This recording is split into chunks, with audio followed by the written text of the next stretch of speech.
Cthulhu, what do you think? I'm looking for something. Something that I need for one of my potions. There's one. Everyone, I found it. The saffron field cap. People ask me, am I a good person or a bad person? I don't even know if I am a person. I've no memory from before I met these people. They're the only friends I have, and I will protect them. Stick close. Anything could be out there. Trust me. Dying isn't the worst thing that'll happen to you out here. What's out there? I've seen what it can do, and I won't let it happen again. You can't fix what she did. Oh, that sounds simply dreadful. You must have been terrified. Would you mind repeating that last part? Don't be afraid to really slow it down. Let's dig into the details.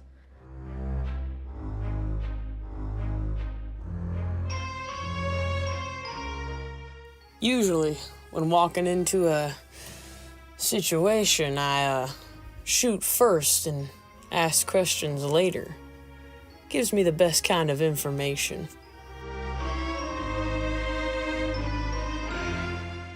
The secrets of Archaeath and the Arks. Why we've hardly scratched the surface.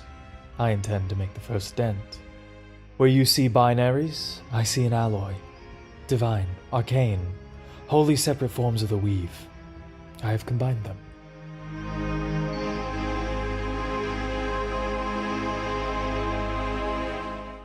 You know, the people who try to save the world are usually the lunatics that end up endangering it. Oh, hey, that's pretty good. You know, I'm going to write that down. Where's my pen? Where'd it go? Nim? Nim, did you take my pen? Give it back.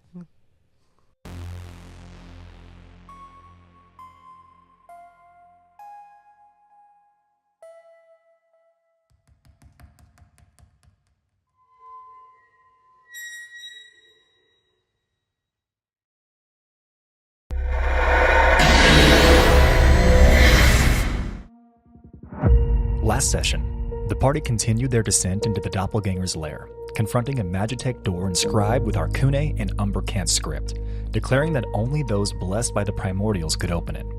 Nim, as one touched by the Scourge, was able to open the door, revealing some unknown connection to the primordials.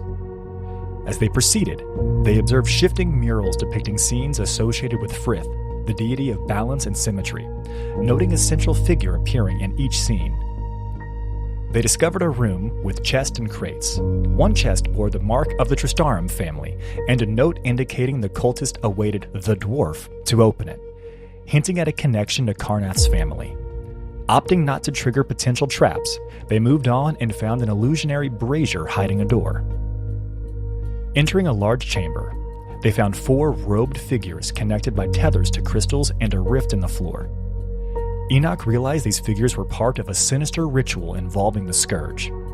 The party attacked simultaneously, destroying the figures and briefly hearing a cacophony of voices. Proceeding, they entered a vast cavern, resembling a coliseum filled with hundreds of cultists. At the center stood a large egg, chained and enclosed in a force sphere. On a raised platform, Arden Kalis Volatis, a figure from Kennedy's past, and his assistant, Delroth, awaited them. Arden revealed he had manipulated events, using Kennedy's infected eye to access Lucius's thoughts, and planned to spread the Scourge across the continent. Arden offered Enoch and Kennedy a chance to join him, promising Enoch the restoration of his memories and Kennedy the death of Elpis Ambrosine. He also attempted to entice Nim, acknowledging her as a firstborn. The party refused. Arden began a ritual, stabbing Lordesta Esters, a wound Kennedy felt due to a magical link. The egg reacted violently, tethers connecting to the cultist who transformed into horrific were creatures. Arden summoned 2 of the relics of power, a trident and a cloak, opened portals, and departed with the were creatures, leaving Delroth to deal with the party. Delroth transformed into a monstrous, tentacled being. The party engaged in battle.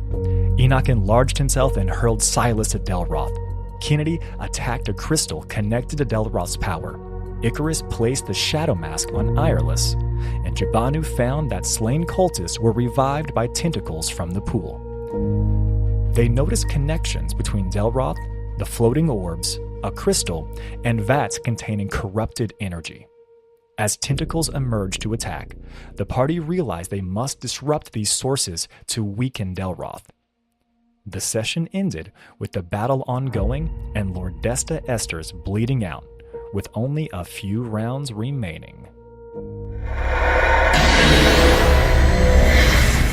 Hello and welcome back to the Shifting Realms, the continuation from our last episode in the middle of a pretty massive fight against Delroth and the rest of the cults, which to this point has not quite been named or not a ton of specific research. You know their dealings here in Port Haven. Briefly, how did we all get here? First, of course, the sewer fluids. You solved some amazing puzzles. You made it to the rooms where you realized that there was some type of setting down below here in this under the surface that they've been mimicking life up above that are simulating so they could assimilate into Port Haven. Honestly smart. You truly was. You free the captives, the prisoners, some individuals who had been here for years. Years upon years upon years, especially Sieben and the rest of the High Royal Guards. Womp womp. Truly a terrible deception that befell you all. You continue pushing on, realizing the connection, something being funneled, some type of miasma that's being almost sickened, infected further on with the Scourge as you make your way further and further, and you realize that everything you've been coming through, everything with the shadows encroaching through the sewers, this gauntlet, as Nim had arrived at realizing, dedicated to Gasigian, was actually built atop and built upon the bones. The Temple of Frith, the god of balance. You pushed on, and you stepped into the boss room. And then you stepped down in the boss room. and then you said, we forgot to save. Great point that you brought up there, because for some reason, Pass Without a Trace is still up, guys. Whoa. So, like... They know where you're at. I'm behind him. You take your abbreviated long rest because of the information that Lucius had passed on to Kennedy that was then able to be utilized by Nim, getting you back up to full health, all your full spell slots, and then you re-entered into the boss chamber and listened to an individual that Kennedy Scott recognized. Arden. Monologue for no less than 7 hours and 36 minutes. That was a long rest. Icarus, did you get the exact time on that? You all realized you could have just long rested here while you were dominating. What a missed opportunity. Not very restful, I will say. True. Yeah. You could have Not relaxing. He would have waited until you all woke back up, though. I thought he would have still been talking. You listen, some revelations, some unique findings are shared with you all.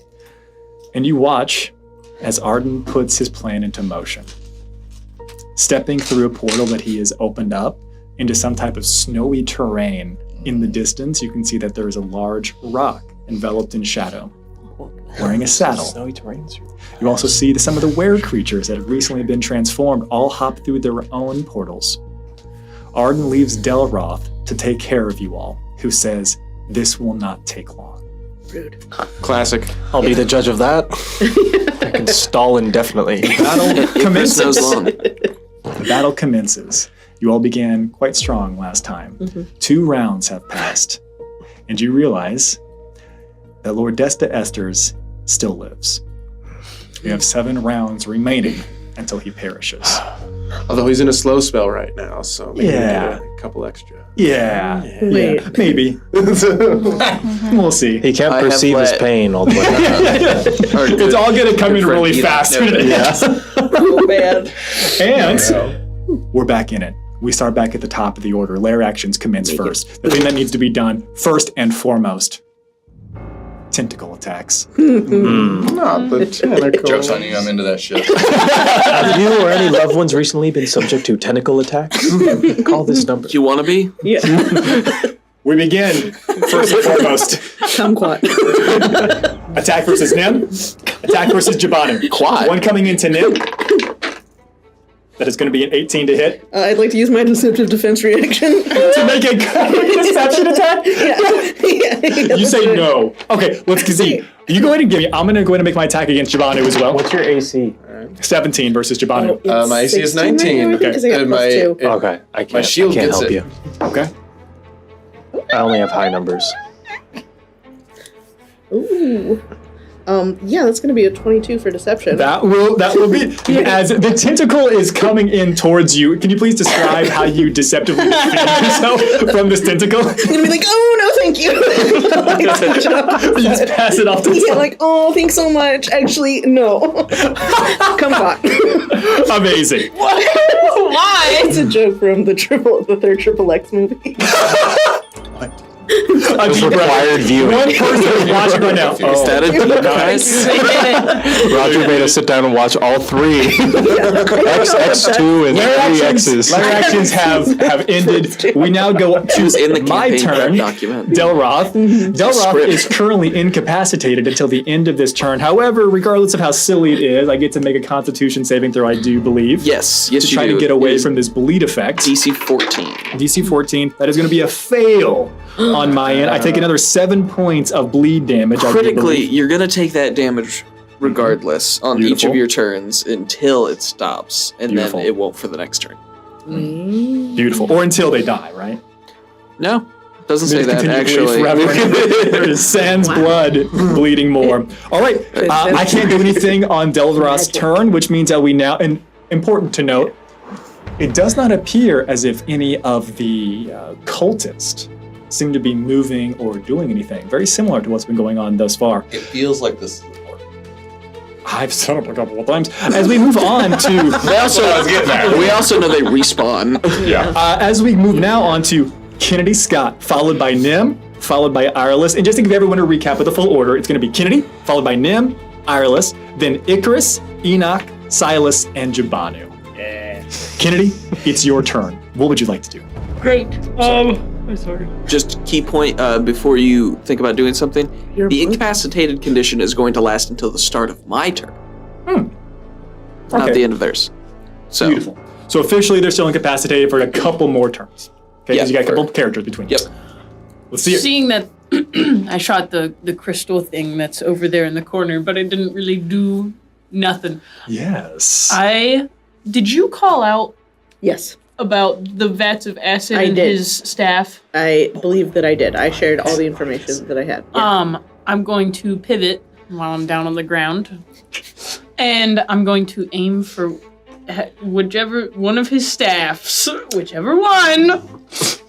So Secretary. would you like to shoot for the staff that he's holding? There's also, and Nim had noted that there were 2 floating orbs back behind. Staff, orbs, what do we shoot? Here's my question. Yeah. 2 orbs. Can I shoot both? Can I get 2 birds with 1 stone if it's the orbs? Ooh. it's a good angle. Yeah, I did pivot. Yeah. It's a great angle, actually. So we all can acknowledge that mechanically speaking, there's no such thing as called shots. Yes.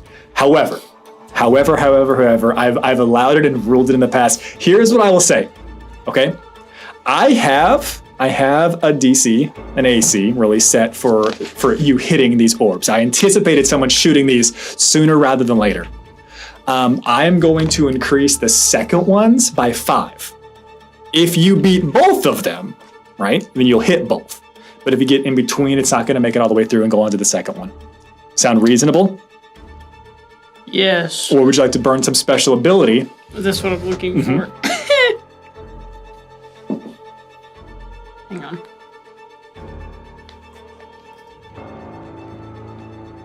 No, we'll just do that. I can't Okay. find anything on my sheet. Okay. Okay. You got this. I believe in you. Now you said that, and I'm gonna fail. I'm just kidding. No, I believe in you as well. No. Let's What's your total? We're counting fingers. It's so high. 12. Double digits. This is important information. Not only does it not hit the second one, it doesn't hit the first one. Cool. All right, so you're dialing in. 12's not enough. I'm missing an eye. They're orbing. Blame it on They're orbing. Oh, yeah. It shoots right by. The orb begins to spin at a remarkable velocity, remarkable speed here. Anything else you'd like to do? I know that's your action. Do you get extra attack? 2 shots. Mm-hmm. I do. Then go for it. Nice. Oh, do it. Do it again. I could have swore I had something.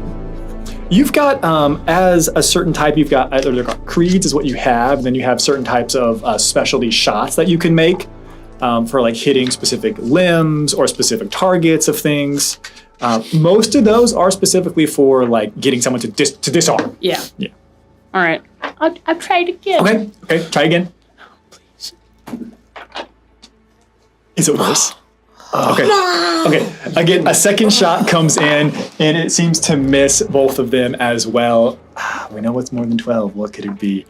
Staying put, where are you at? Yeah. Okay, amazing. Which brings us now to Nim, followed by Ireless, followed by Icarus. Great. Okay, question for strategy, guys. I was planning on using some vampire stuff, but it'll take me like 3 turns to get over to the wells and then doing some things. Or I could go over and boost damage for our frontliners. Does anyone have any ideas, preferences? I'm heading towards the wells, and I can, if I'm by you, I can give you some dice rolls if you need them. So okay, sweet. I would So say do that. Okay, wells it is. Yes. Awesome. Yeah, Tight. I think that's Okay. that's the play. Nice. Then, okay, so on my turn, realizing that I'm feeling a little depleted, a little eepy, Nim is going to take one of her 2 flasks and drink it to regain some vitae points. Okay. Yay! And then that will be that's use an action. So I think that will be it for me this turn. Would you like to move? No. Stay where you're at? How far is that jump? Okay, so if you want to jump this, or do you want to like to there? Yeah, there to there. Yeah. So mechanically, it's a little bit less than 5 feet because they go in and almost are touching. So a little bit less than 5 feet. What's your strength? Less than 10? Oh yeah. Yeah. But you do have some special properties. I would probably still call for, I'd let you choose athletics or acrobatics. Okay. To try to clear that one. The next one is a solid 10 feet. Sweet. Okay. So I mean, yeah, sure. You know what? After seeing what happened to Enoch's son, I think I got this. It's gonna be fine. I'm gonna try. You look down and you actually see a couple of bubbles, and I know he doesn't breathe, but still, stay with me. The air that was trapped in his chest. Yeah. Okay. Yeah. Okay. I'm gonna try. I'll move and try and jump. We call that one emulsifying. Yep. He's becoming Beautiful. one of the goo. 5 feet to move. Yep. Give me an acrobatics check real quick. Great. If you roll well enough on this one, I'm going to say that it's like a daisy chain effect. Right? Lovely. The first one's pretty easy, but if you roll like shit, I'm going to call for a second one. That's so fair. Okay. Great. I do have a climbing speed, so if I can just get a hand on it. Okay. Sweet. What happens to your legs going Find the hand afterwards. Yeah. Okay, that's a 19. A 19? Okay. I'm gonna give this for a 19. 20 was what I had set in my head, right? For you to make it all the way over this. But because you are a vampire, as we've all come to know, you make the first one and you kind of come down. And if you want to flavor this differently, you can, but you kind of come down almost into this like semi-feral pose and you spring forward and a little bit of the edge of this falls off. Oh no. And so you don't leap quite as well as you wanted to, causing you to be holding onto the side using your climbing speed. Yeah. You've only used 5 feet to get over here. I have to steal 10 feet for the actual movement, yet you still have plenty of movement if you want to climb up and move. I would love to climb up. Okay. Just Where direction do you want to be heading? That way or that way? Straight across. You're just jumping it? Oh, wait. There's a rock egg in the middle of the triangle. Oh, there's a rock egg in the middle of the triangle. Yeah. Yeah, I guess I want to be going closer to the boss. Okay. Yeah. So we'll give you another 20. You got a little bit of a smidge extra. Yep. That's Perfect. Get you right there. Beautiful. All right. Beautiful. I'm good to go. All right. Next up, we have Ireless, followed by Icarus, followed by Enoch.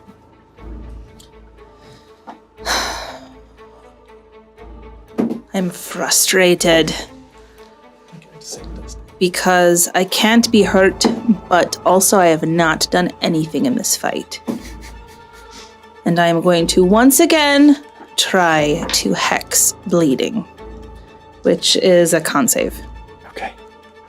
Okay. I'm assuming this is not versus one of my many cultists, but versus my big boss. Oh, right, yes. Just checking. Big boss. Big boss. That's going to be a failure.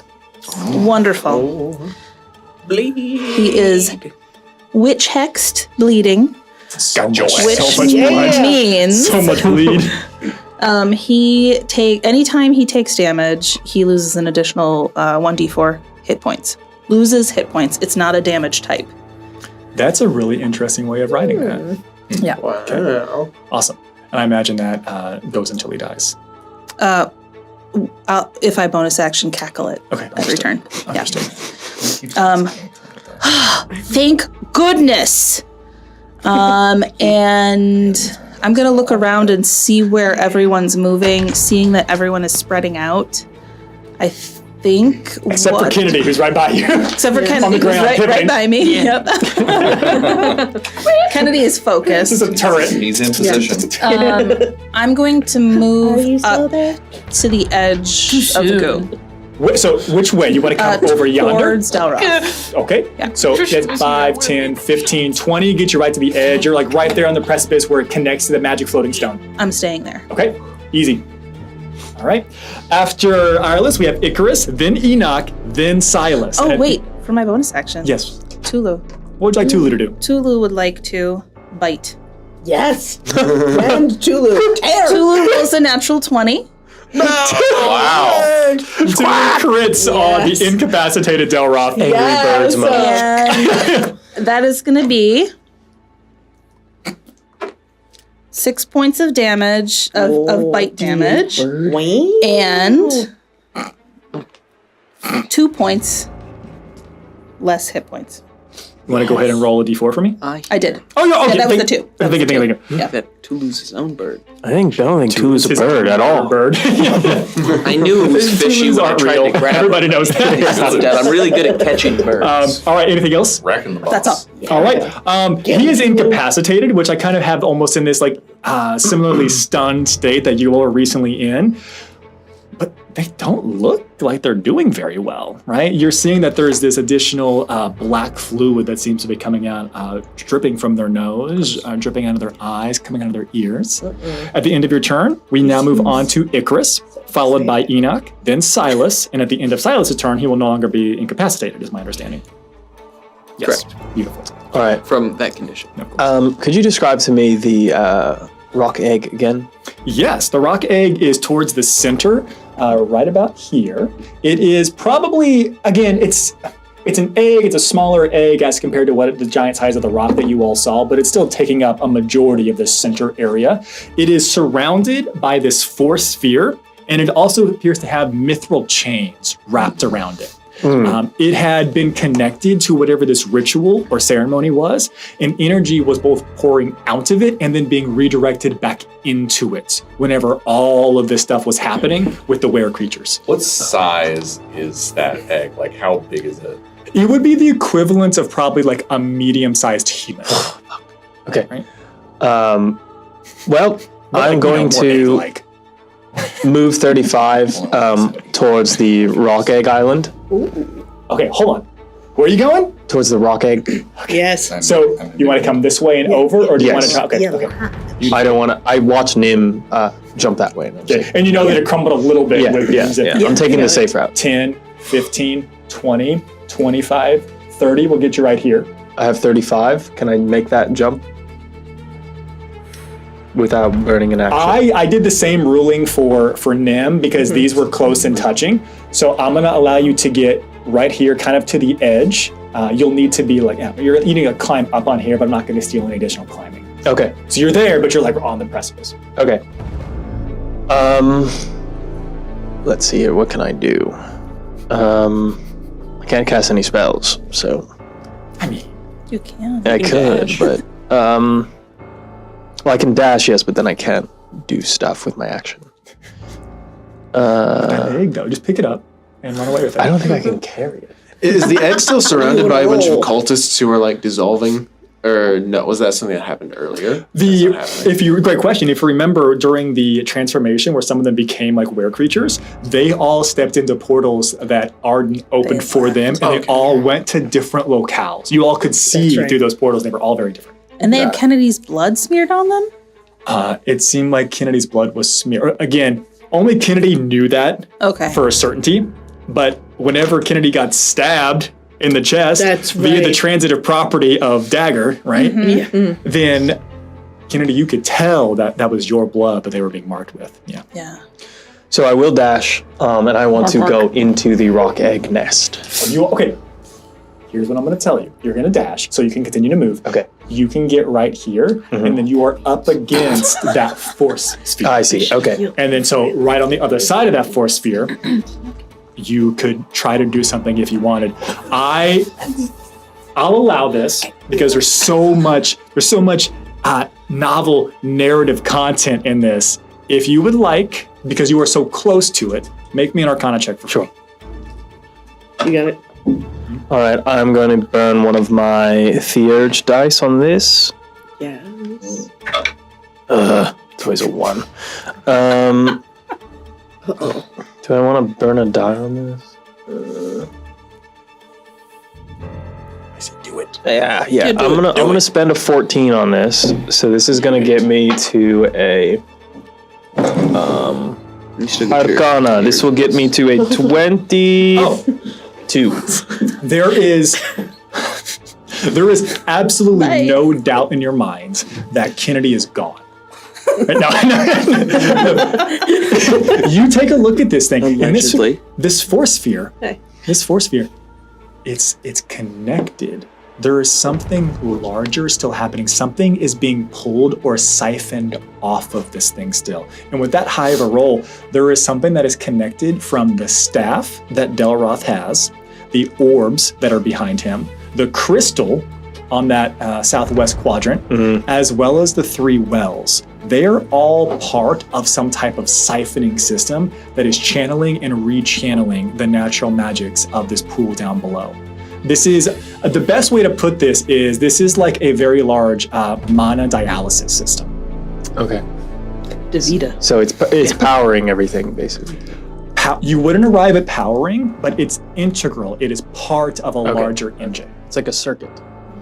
I'm going to make Nim. Yes. You can't see. Yeah. What? Oh my god. Is the egg? Are you talking to me right now? Yes, you've been very bad. No, this is Icarus, obviously. Yeah, sorry. Okay, and I explain everything that the DM told me. Wow. And then I'm going to say, you go for the wells, I'm going to go for the crystal. Sounds great. Should someone go with the egg? Nope, there's no one left. It's just us. You can see when you're invisible. I know, but everyone else is busy. Oh, wait. Ireless! It's me, Icarus, from over here, by the egg. Over where? By the egg. Right here, big guy. Yeah. Right here. Don't look over there. Be the egg person. Delroth's still incapacitated. Okay. I'm going to the crystal. Nim's going to the wells. Yes, you've got the egg.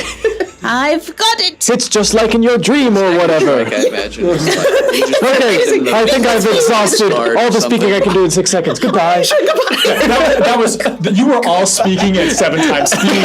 It all happened. And Icarus, your turn is over. And we now get to Enoch, followed by Silas, followed by Jabanu. Enoch, it's your turn.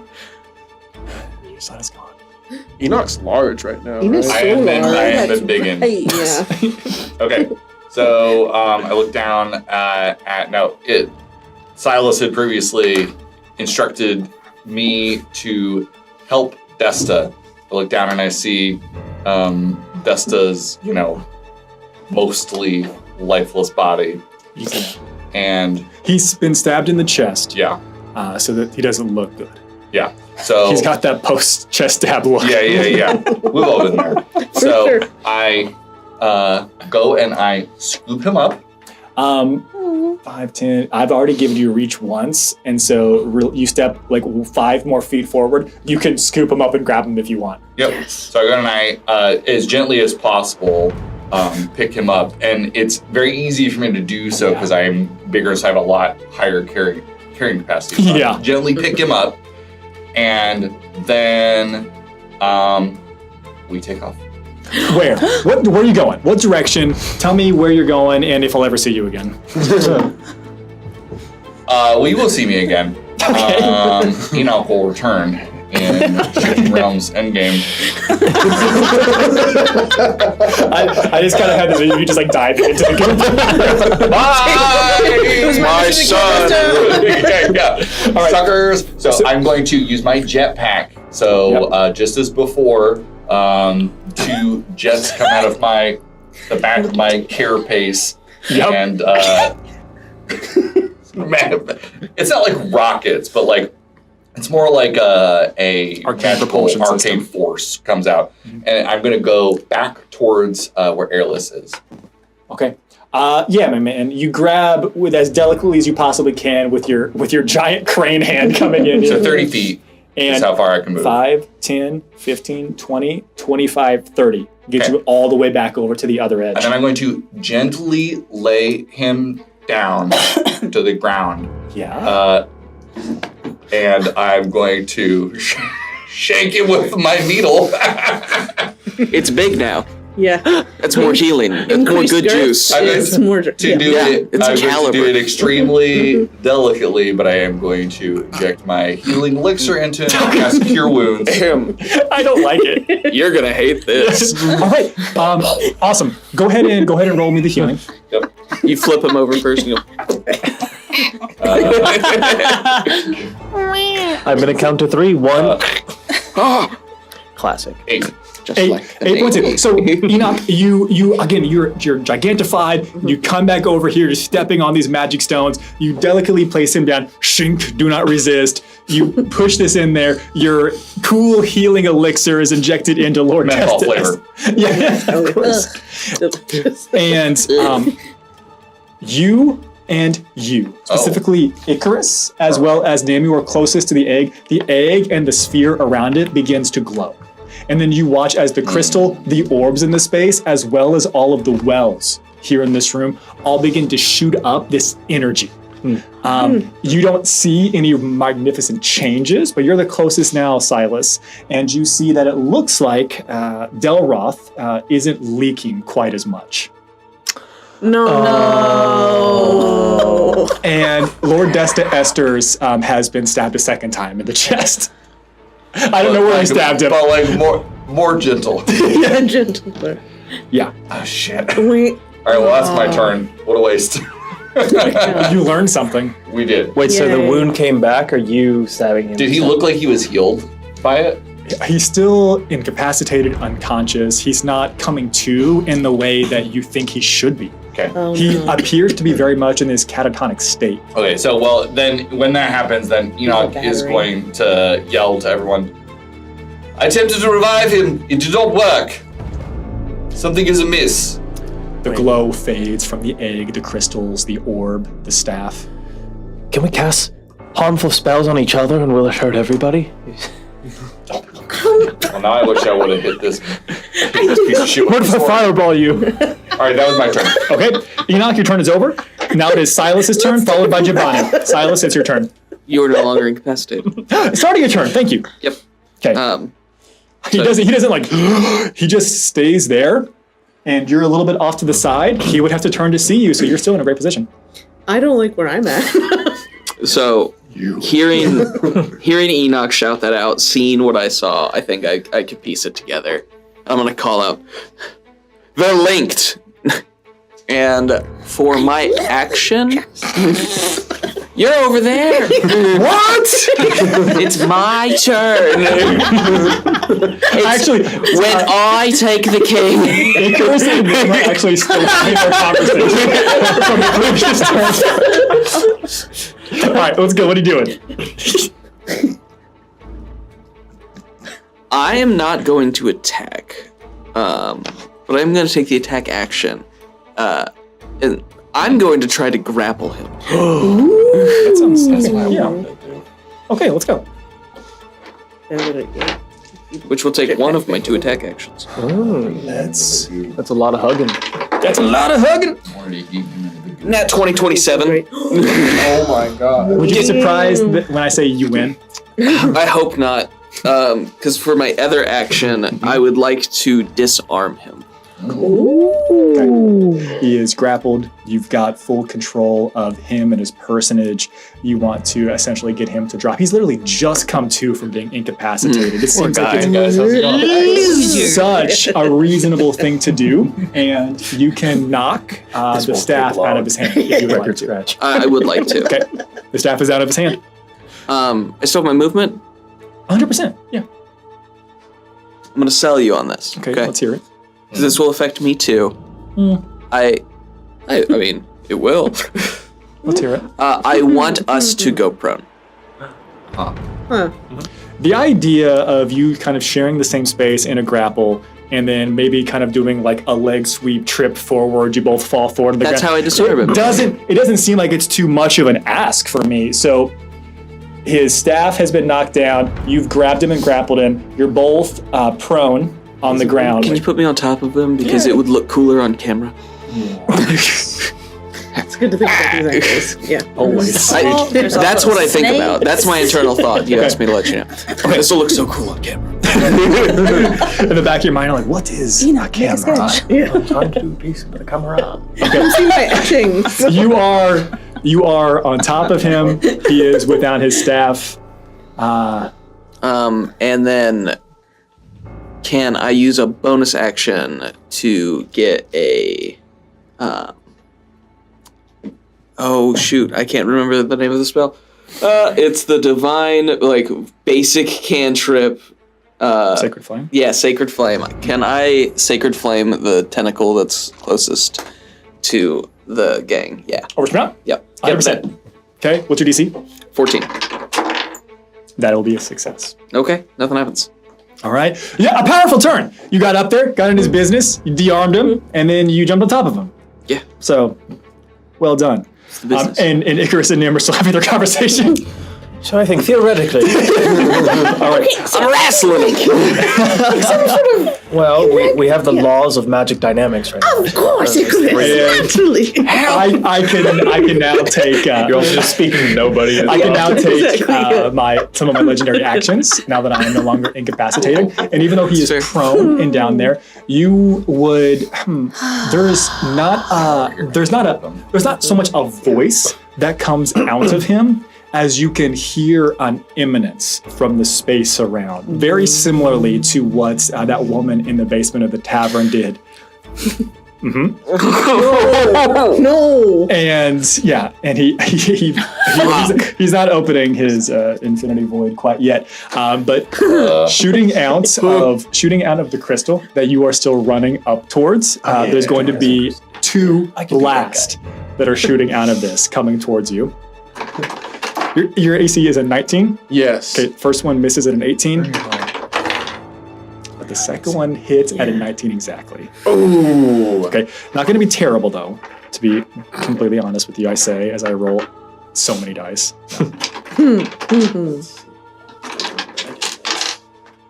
Okay, you're going to take 9 points of force damage. Ouch. Okay. You're beefy, you're tanky, and it looks like the thing begins to glow in a very similar fashion as it has. You've been running towards it as everything else has been going on, and these 2 beams shoot, and only one of them hits you for that 9 points of force damage. The echoing, the voice that is emanating around, right, fades. But because of your position, I can tell you easily would have seen that connection from him emanating something, and then almost the space that you are in is where the voice comes from. Almost like it's being whispered simultaneously by all of the cultists up in this Colosseum style watching you all. What is the... What are they saying? What's the wording? It is undoubtedly the essence of void speech, but it is beyond... Again, we talked a little bit about like what languages of power and things like that. He's not saying any one thing in specific. The only thing that he is emanating is the concept of endings, of things coming to a close. This guy's vibes are bad. And that is the end of your turn. We're now like Jabanu's turn. Yeah, so I'm like running towards it. like it like blasts me. I'm like, whoa, ha, you missed. The second one gets. You're a little short to be a stormtrooper. What would you like to do? I am gonna run up to the crystal and I'm going to try and bonk it with my shillelagh. Yay! I'm gonna be like running start. Yep. And so I'm gonna use my. It appears Jabano is. I'm gonna use my super hit to do it. Yes. What do you think? How do you think that's going to this? impact the cycle? I think it's gonna blow up. Natural 20. Natural 20 will hit the crystal. Yes, thank you, Elven accuracy. Okay. That's so cool. Heck yeah. Heck yeah. That is great. I have so many More dice. D8s. More dice. Oh, Dude. No, I'm gonna roll 3 and then 1 more. So I'm like, hey. So that is gonna be So that is gonna be No. it says 18 plus, okay, so it's gonna be 20 plus 4. So that'll be 24. 24 points. Damage. What type of damage? From the shillelagh. It Magical is bludgeoning? Yeah, magical bludgeoning. It's all gonna be magical bludgeoning. And then I'm thinking whether to burn a bit of my health to do more radiant damage. I'm going to go ahead and just give you the mechanics. Actually, no, you have to make a decision before I tell you what happens. I know, I'm thinking about it. That's the only way to do this fair. That's right. You know what? I think I am going to burn a little bit of health for radiant damage. I'm going to do it. So I'm going to burn 5 health for 10 radiant damage. For 10 points of radiant damage. So that'll be 34 damage. Okay, it'll be 10 points of damage as you see Jabanu comes rushing in here, and there is a bonk that reverberates through here, and there is this delayed effect.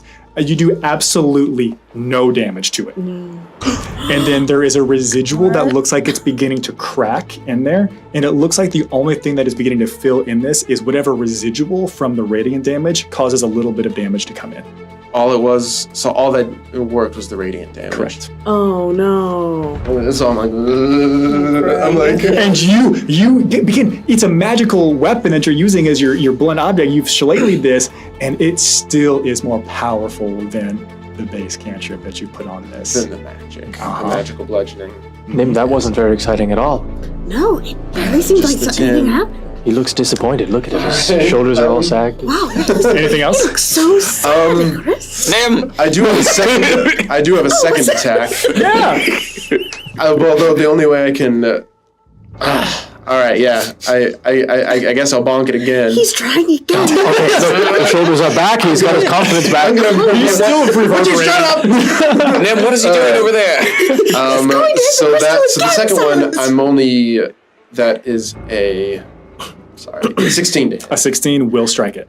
Okay, I'm gonna burn 5 more points of health to do 10 more radiant damage. Okay, you do 10 more points of radiant damage, and it takes a As little bit of that. I am bleeding now. I am quite bleeding. Beautiful. And I'm gonna yell, light! You have to hit it with light! I'm not sure it needs to be light. You are well known and have publicly exclaimed that you despise magic. Yes. Right? It's disgusting and it tastes terrible. Yes. Right? So I am not going to be giving you a free Arcana check on your yes. turn to get more information as to what took place here. But I will allow for, because you all so well talked about what was happening over there, I'm going to give a free Arcana check to Nim. Yes! Great. Let's go. Don't say success or failure until. Is it bad? What'd you roll? I got a 2. Yeah, take a 13. Thank you so much. Okay, so that's amazing. That's a 16 then. With a 16. You're watching as Jabanu is doing damage to it. Yeah. But it's delayed effect. What you notice, it doesn't necessarily look like it's the radiant damage, right? It doesn't look like it's the equivalent of a smite or the martyr effect that is coming in and damaging this thing. It's the fact that magic is being pumped into it at all. You posit mechanically that rather than attacking it or trying to cause damage to it, the thing, if you could overpower whatever the flow of the arcane is to disrupt it by pumping some type of, leveled spell ability or slot of power into it to disrupt it, might be better than doing actual damage. Icarus, I think if we overclock the system somehow, we can offset the balance, and that'll be what really disrupts it. You're saying use the power of the sun? I'm saying use the power of the sun, Icarus. I got it. Or really any power. Everyone. The power of the sun is in my hands. Icarus, any power. Sun. Kennedy. Hold it. Oh my god. 4 fireball. End of your turn? Yeah. At the end of your turn, I need you to make a dexterity saving throw. DC is 16. Okie dokes. I'm gonna be. Bless gives me a little bit of money for saving throws. A little bit of money. A little bit of money. Cool. Okay. Oh god, what was the DC? No. DC is 16. Wait, 16. 16. Wait, that's 5 plus 8. No, that's 15. Okay. You're going to take 5 points of force damage. Ouchie. And you're going to be pushed. Oh, no. And I'm going to direct you 5-10 feet back away from it. That is his final legendary that he can do, pushing that to happen. And then at the top. Yeah, in the same thing. In the cycle, let this be done. Top of the order, my lair actions.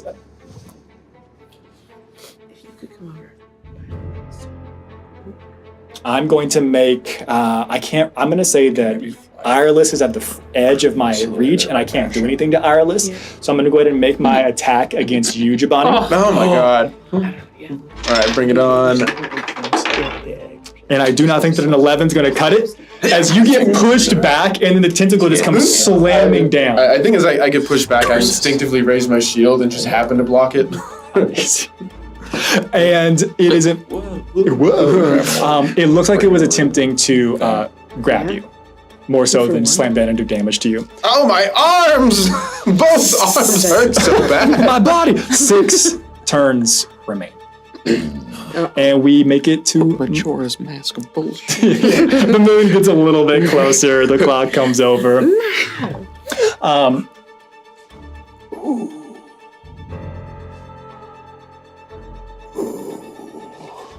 Put him up. Yeah. Now put him down. Reconsider your actions. Have a backup following. I'm going to.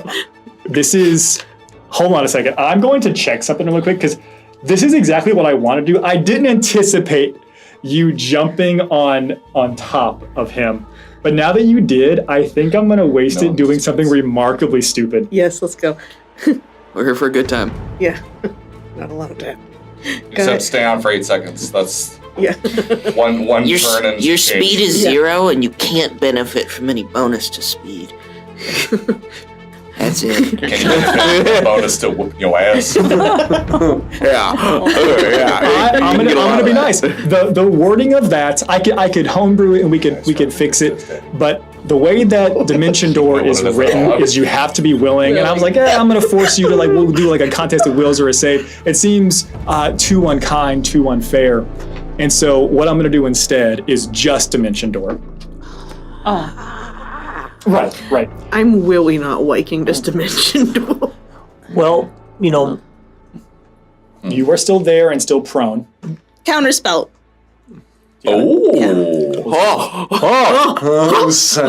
You're definitely within range. You're definitely within Trap range. card. Yes. Oh, this could be big. This could be big. I do know for a fact that my magic casting ability is quite great. So. Oh yeah, but this is Barely, and she wants to do this, so you can't stop her. I forgot. I can't attack you. It's the rules. It's the rules. I'm really liking this counter spell. Dimension Door, 4th level spell? Huh? Yes. Dimension Door, 4th level spell. Base. Mm-hmm. So I'm rolling. Yeah. Yes, you are. You got this. You have to be, what, a 14? Yeah, you gotta be a 14. Mm-hmm. Plus your spellcasting. Is your cast? Yeah. Again, to be clear, the people do this differently. It's not like your spell to attack. It's your casting modifier. Right. So whatever your charisma is, whatever your charisma is what you're adding to it. And proficiency So you get a +4, +5. Not No. proficiency. Okay. I think. Yeah. What'd you get? 14. 14 exactly. Yeah. Meets it, beats it. Balance! I was like, 14 meets it, beats it. I want him to like kind of get through it, and I go, wait a second, and then close it.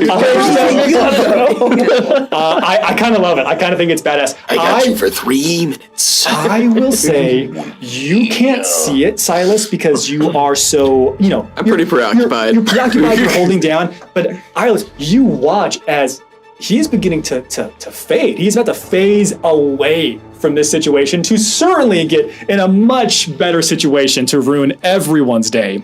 And you stop it. What does it look like whenever you counterspell?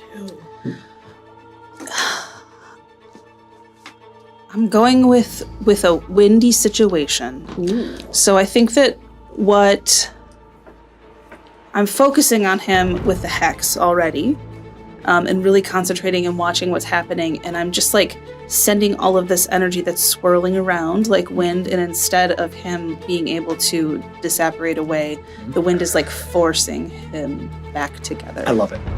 You can see, because you're so focused on this, that it looks like for the briefest moments that one of the orbs back behind him begins to glow. But then it quickly stops. And that's all that I'll tell you about that.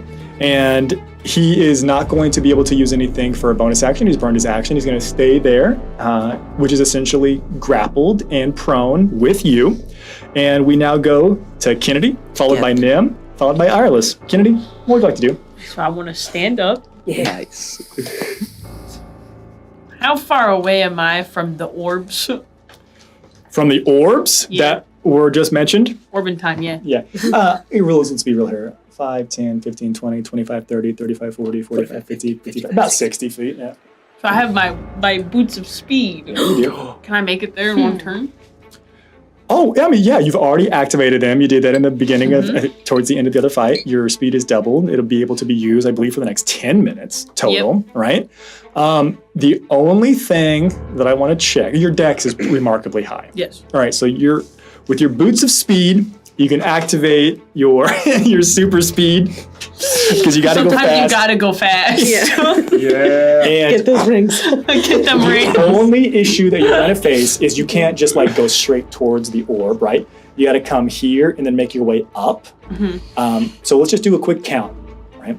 5, 10, 15, 20, 25, 30, 35, 40, 45, 50, 55, 60 will get you right to within orb grasping range. Yeah. You're living my dreams right now. I know. This is for you. Thank you.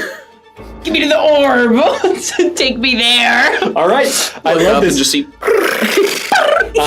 Yeah, exactly. Enoch, you were there. Ireless, you were there. And Lord Destiny is also there, but he does not see this as a remarkably fast Kennedy takes off and is just bounding up these at breakneck speed. And even if you were to fall, you've got a free use of feather fall each day. Right in front of where the defender fell through. You actually jump off of him as one of the stepping stones. He's like about to come off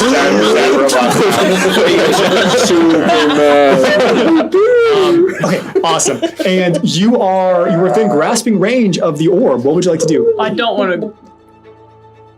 Kennedy. Do you want to do it? Silas is there, like holding down. You feel wind before you see Kennedy. As I'm like, like dying, blood, everything. There are two wolves inside of me. One wants to touch the orb, and the other one wants to shoot it. The crystal. Touch the orb. What? Touch the orb. Shoot it! Into the fucking crystal. I'm gonna shoot it. You gonna shoot it? I want to shoot it with my revolver this time. I forgot. This time, Angel on I forgot that I blessed you last time, so you can add D4. Oh, yeah. You roll up to this thing and getting within 5 feet of it, and then I'm gonna allow you to take one step back. So you can shoot it.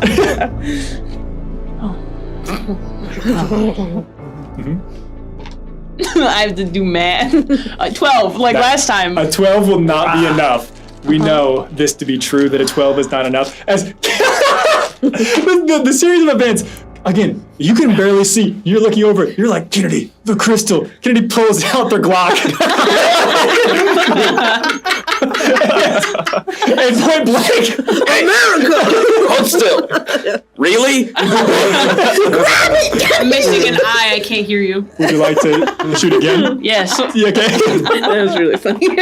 This is better. 19, A which 19, is a crit for me. A 19 does hit. It connects. I am not going to have you roll any damage. As you watch as the bullet shoots this thing, and as if there's a slow motion camera on this, you all can zoom in with your eyes. If this shoots back at me. No, I wouldn't do that. You watch the bullet just crumples and becomes flattened, and then just falls down to the ground. Huh. I'm just gonna say, I hate this guy! They just don't listen. They don't.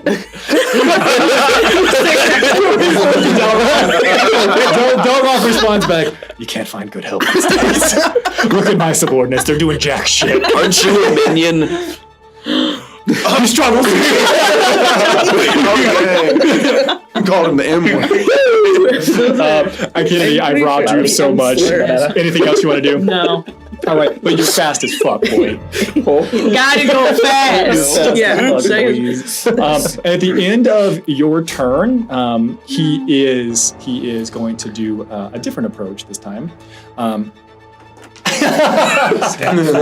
Yeah.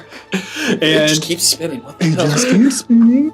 And you would hear a very similar air come about this space, right? And what I'm going to pull up really quick is just to confirm.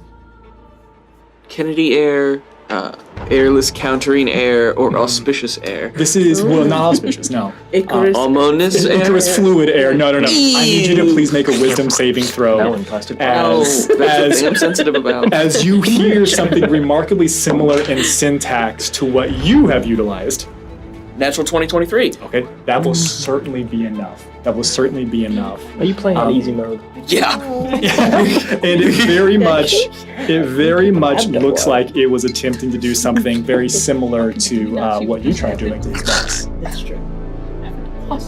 You That's true. bastard. It's trying to weasel its way into your head to have a private conversation with you. Hey, that shit sucks. End of Kennedy's turn. We now get to Nim, followed by Ireless, followed by Icarus. Nim, it is your turn. You've seen a lot of stuff happen. Because I called It's him been a like minion. He's so mad. interesting. Icarus, I think we should talk about this at length. I have time. Yeah. Speaking of which, speaking of speed boots, where the heck is Millie? Remember, Millie came in here the first time, and then you all said, "Oh!" and you all went back up. Yeah. And then whenever you all came back the second time, Millie was like, "All right, I'll be right here." I'll guide the door. That makes She's sense. the escape driver. Yeah, she's like gently shutting the no door. She's like, I would have gone in that first time, but second time it doesn't feel right. Millie is not the least trustworthy person in our group. Nim, what would you like to do? Great. So I'm going to continue making my way over to the wells. Can I? How big is that gap? Okay, that depends on where you jump in. Yeah. So, Okay. If you My commentary, buddy. the shortest distance would be here to here, at a little bit less than 10 feet. The greatest distance would be a solid, I'm gonna give you 5, 10. I would probably say this is more 15 feet right here. Okay, sweet. I guess how far do I have to move up to? If you 5, 10, 15, 25 feet to get there. And what about the one that's the big old gap? The big old gap? Yeah. 5, 10, 15, 20. Okay. Realistically, 15 feet if you want to jump from like right here at the edge.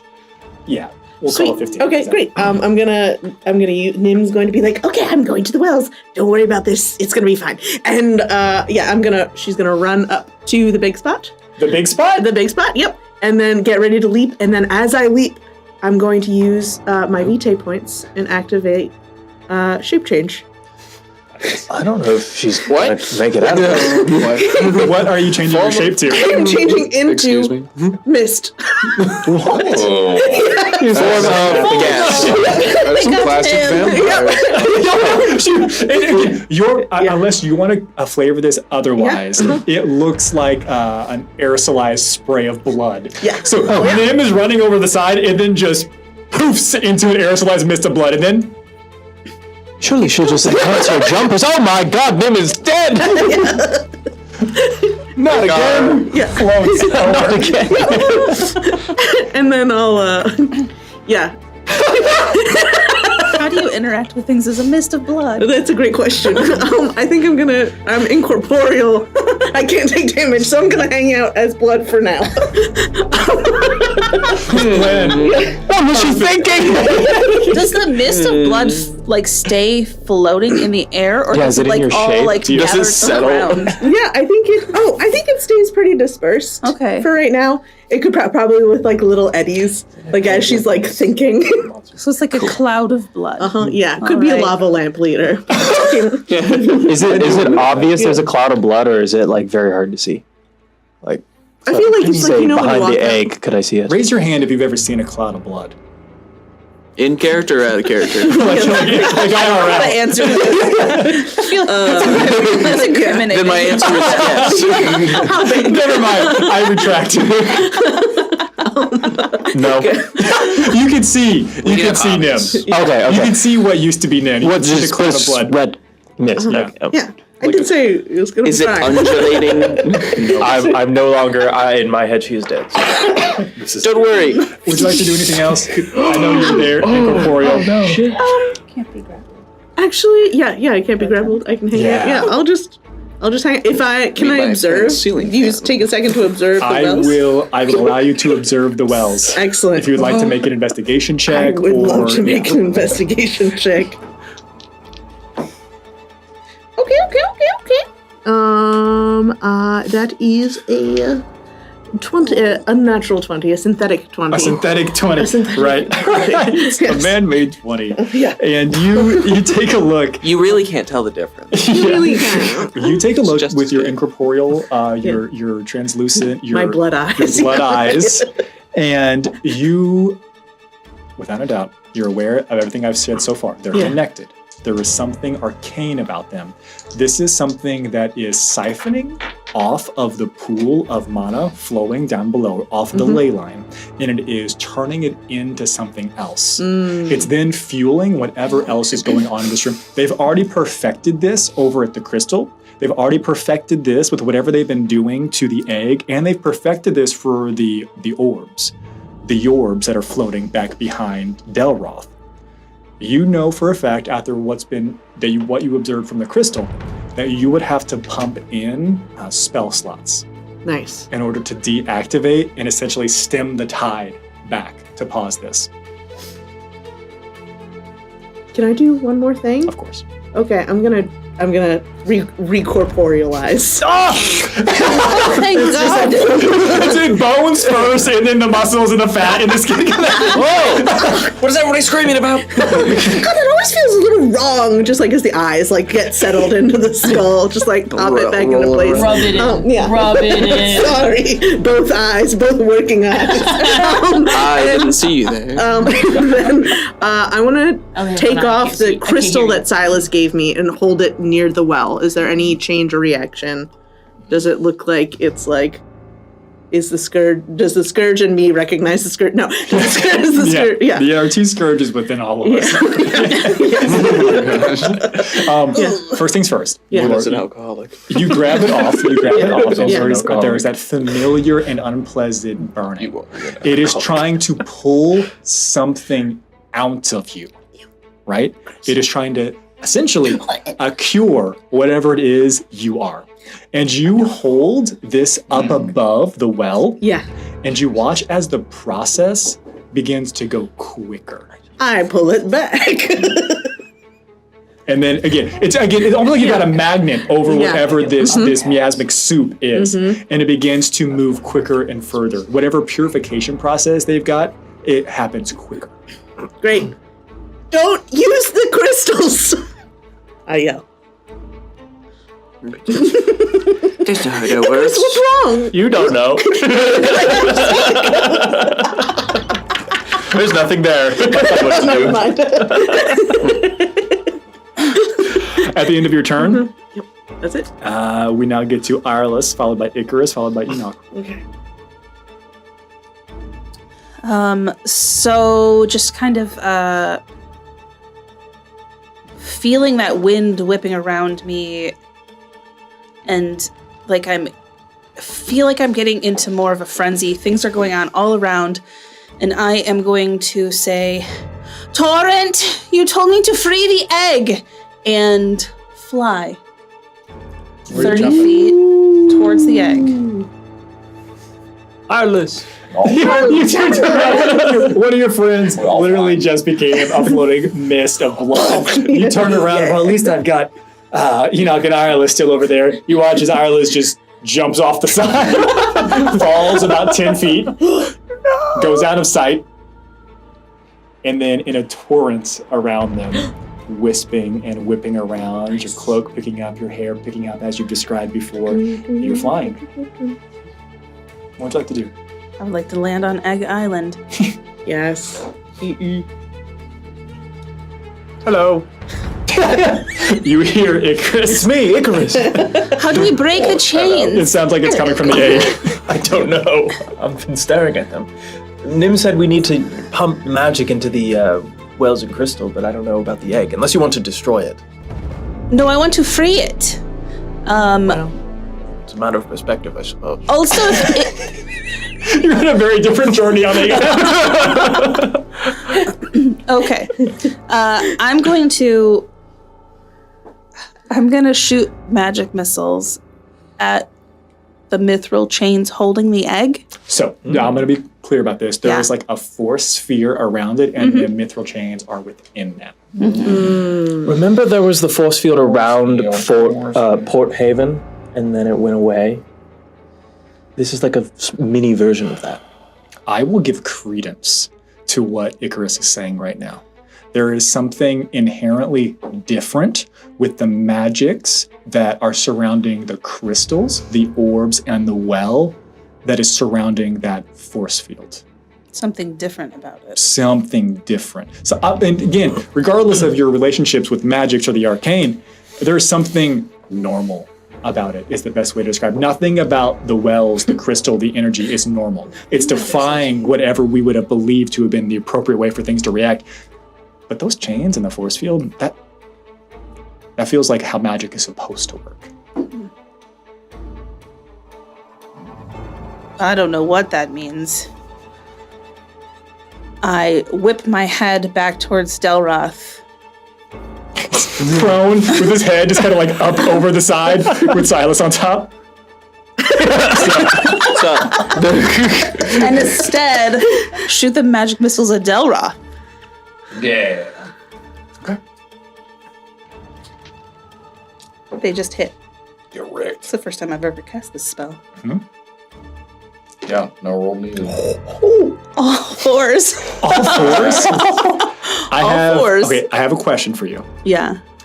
Would you like to describe what it looks like the first time Delroth dies? First time. Excuse me. Yep. God.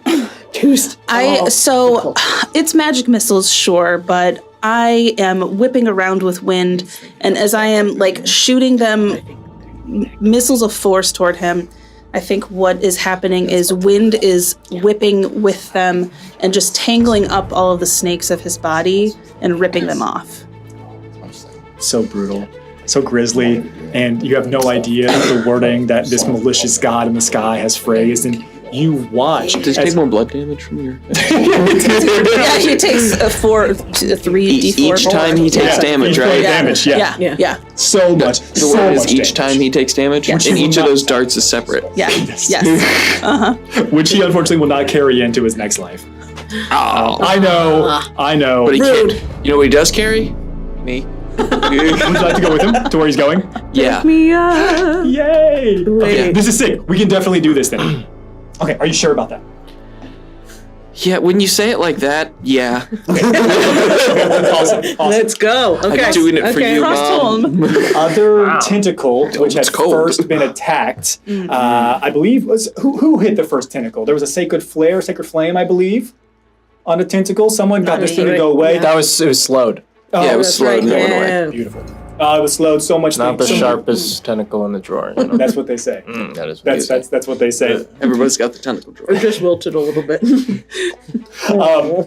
I love this. And medication It for that. erupts back out, okay? And you watch as Delroth goes more limp than what you've already kind of got them going on. And you watch as the tentacle comes in, it is grabbing Delroth. The reason I'm giving you a chance, it doesn't seem to want you, right? But do you want it? Yeah, my question is, can I grapple the tentacle? It's going to do what it's going to do. Yeah. Again, you hold on to a dangling thing of spaghetti. The spaghetti's going to spaghetti no matter what. Okay, right? fair. Can I? That's what they say. Spaghetti's gonna Can I have? Do I have a free arm to do something? Sure. Can I take Kennedy? What? Okay, hold on. There's a lot of asks happening. You're mainly focused on grabbing onto the tentacle. I say hell yeah. That's all I need. That's absolutely all I needed because this is what happened. The tentacle grabs on. Listen, I don't have an eye, so I have no idea what the fuck is happening. Coming off the It's other a friendly side. hand. You know this. You've hopped in these arms many times. I have. The tentacle grabs the body of Delroth. You grab onto the tentacle. You're like, oh shit. You look over to Kennedy. You grab onto Kennedy. Kennedy lets down a strong, hell yeah! Grabs onto the hand. A daisy chain is happening. And the tentacle pulls you all into the fluid. What? Down below. It's like a curtain to line to hell. Where's that steel defender? Oh my god. You sink down to the bottom, start walking on the bottom. Are you my father? Kennedy, you had one hand up towards my dad. I'm gonna shoot this bitch. I hate this And then you guy. just get yoinked away. And those of you who are looking this direction, you would no longer be able to see Silas, Kennedy, or the body of Delroth. I look over at you. Oh no. I feel like something happened. Did we win? I did not do that. What the fuck? Yes, you did. You see bubbles. All right. Oh no. Wow. Arliss, strong turn. Yeah, you killed like 3 Would you like people. anything else I need to All fours. I mean, I used my bonus action to cackle to remain. Good point. You're laughing? They died. So when I use the bonus action to continue the hex, is Delroth no longer targeted by it? Effects do not continue after a creature has died. Well, I killed one of them. Well, one could be You hear a thunk on the force field. That's my head. All right, anything else? That's my turn. All right, you're up. Arliss, it is now Icarus, your turn, followed by Enoch, then Silas. Oh my god, this is the worst prophecy ever. Nicholas, you are still blessed. Okay. The next one will be worse. The orbs are really orbs. Can I use my bonus Yes, action? the orbs are still there. Oh. Hold on, I'm gonna go back up and do this. Yeah. The orbs are with him. Never mind. As the orbs he are got with me. pulled, the orbs are with you two and him. I'm sorry, continue. We're gonna ride these babies. So I have my instructions. We are to overpower the tertiary sources, free the egg somehow, and I guess he's dead. So, and this force field, I'm gonna drop the invisibility because at this point there's only one cultist and he hasn't moved in like 13 business days. So, He's kind of zooted. I think he's dead. for my bonus action, I am gonna pause time and I want to use use Arcana in this case to go through my history of the original rock fight and of force fields in general. If this is generic magic, Okay. are there non-magical means or magical means to enter the force field without necessarily turning it off, but Interesting. or turning it off? Do me a favor. Yes. And I want you to make, I'm going to give you a choice, an Arcana check or a History check. Right. Now, but I'm going to tell you something. The Arcana check DC will be higher than the History DC. You're saying it like I care about DCs. I'm giving it to you. I don't want you to look back after this session and be like, I really wish it would have been more explicit about that. I only look back 6 seconds. Yeah. I'm going to do Arcana. Wow, it got so quiet. What's everyone? Is anybody? Okay, I'm going to use my 19. And you can roll a d4 for me. Not for ability checks. Oh, right. And I'm going to use another thank you theurge abilities. Is that what it's called? Wait, basically. actually, sorry. Well, Theurgic insight. Since I can move. Well, because Icarus is frozen time, but I'm still. Oh yes. Can I assist instead? I want to say yes Okay, in fair. so many opportunities, but I think the distance that makes sense would kind of preclude Just like that. Given yelling this, back and forth. Yeah. You also missed. I turned back. Oh, right. Yeah. 29. And it was an Arcana check. It was an Arcana check. I rolled a 19, added 7 plus 3. Nice. Here we go again. Because you rolled so high, I'm going to just pull up the entirety of my notes on what those things are. Good. Ooh. Because why not just give you literally all of the good stuff? The beans. The beans. Hey, Chris. I'm proud of you. Thank you. You're underwater. I mean, you can't say that because we're not there. You're 60 feet deep in purple This Kool-Aid. isn't Silas. This is my dad. So these are The deep lore. these are the equivalent of mithril chains of binding. They are oftentimes they would be artifact level, depending on how you wanted to classify these as magical items. The magic is you'd be hard pressed unless you had Lucius or unless you had your mentor to attempt to dispel them. The mithril chains of binding are oftentimes connected to a will user. Someone has issued a command. They've tethered a point of themselves to this. As long as they continue to, I will say, persist, then this too will persist. So the only guy here is Delroth. Yeah. He's dead. And there's no non-magical means to getting inside. I would allow for a remarkably clever and hedging on. You come up with some wild harebrained scheme. We put it at you need to get a nat 20 or something. It's remarkably high DC. If you use lore, rocks, and minerals, construct some sort of mine. Just go under. Yeah. It's a dome. Just go into My only plan. I put the sphere on the ground. I didn't have the floating. It was a dome. Look up at all the people watching. Yep. This is a great show. Yeah. You're welcome. Are you not entertained? Are you not? I did that for you. It is something that is so powerful that it would require a lot of exertion. I will not say that it's impossible, but it would be a remarkably slim chance that you'd be able to dispel, break, or get through until whatever will user was dispatched. What if somebody Arliss, is Delroth still around? He's dead. Well, I think this is tethered to him, so why is it not going away? He's dead? I turn around. He's dead. Great. All right. Where's Kennedy? Well, I don't know how to fix this, and I have one ability to overclock a spell, and I know we need to destroy those crystals. I'm gonna turn around. I don't have a better idea. I'm gonna lift one finger.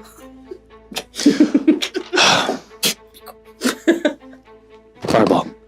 At 4th level into that crystal. Which crystal? The one by Jubanu. And all the cultists. I'm going to position it so you don't get it. Okay. And I'm going to use my upcast spell to cast it at 4th level. Okay. I don't know if I need to roll damage. 96. Fire. No. I'm going to. There's been enough information that's been shared between Nim, you, and a couple of others.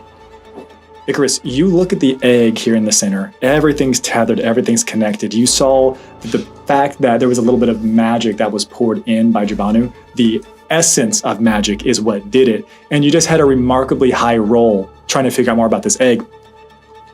You don't have to make a magic attack against it. All you need to do is release the spell equivalent into the crystal. Okay. It's not a hit. You just have to be willing to part with something that you think is enough to overcome whatever that is. I think a 4th level spell should do it. But I am going to send the power of the sun at it. So instead of exploding, it just gets like absorbed and Jabanu's outside of the radius. Yeah. But I just, as I'm holding it up very kind of nonchalantly as the fireball's just expanding, and then I go upcast spell, and then it gets bigger on my finger. Wow. All right. You shoot. You shoot it over there, and again, you're sending the power of 10,000 suns at it, right? You're doing so much, and almost like more of it starts big and then it goes. It absorbs into the crystal, and there is something that it is being overwhelmed, and it explodes. Icarus, and anyone who would have been on the platform at the same time would have been subject to some truly terrible things. And you watch as these two individuals are just obliterated. Thank goodness you got pushed back. When they are obliterated, it looks like somebody just cast, not that your character, maybe some of your characters, but not all of your characters would have seen this before. It looks like somebody just cast Disintegrate on them. Oh dear. Not on, no tentacle comes up, nothing pulls them back. Whatever exploded from that confluence of energy seems to have erased them. For flavor, I'm gonna take a little step back from the wells. I'm gonna look up over my shield. I did it! Nim? Yes! You might want to keep your distance from the wells. Yeah. And it's gone? The crystal doesn't come back? The crystal is gone, yeah. And does the egg react in any way? Interesting that you ask that. It's on your turn. All these things are happening. You shoot and explode the crystal, and there is a little bit of a warbling of the energy around there. Something that is this larger engine, a piece of it has been taken out. So it seemingly has to divert energy from somewhere else to somewhere else to maintain. It is still there, but you can tell that you did something. Icarus, you did something. Thank you. You really did. You really did. You unwrote those guys. You're next. I say to anyone. Well, anything else? I guess I'm here now. I'll move. I'll move my 35 feet towards Nim. So just walking around the egg. You want to come this way? Yeah, but I'll stay. See the point of the triangle closest to Nim? Yes, there. Okay, that's where you want to be. You can come around. Yeah. That's good. Okay, sounds good. That's my turn. Okay, great turn it is. Enoch, it is your turn, followed by Silas, followed by Jabanu, then top of the order. Enoch. I actually have no idea what I should be doing. Because the guy, he's gone right now. The crystal got blown up. Eggs, like, people were kind of on top of that, so. You did just watch these two just get pulled beneath the depths. Yeah, where? Well, they would have been pulled right around here. Okay.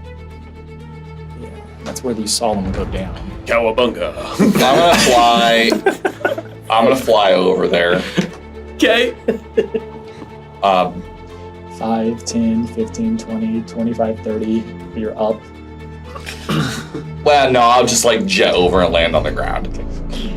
And I want to look down and see if I can see them under the surface of the miasma or whatever. You do not see them. It is a very opaque solution. Pepto-Bismol.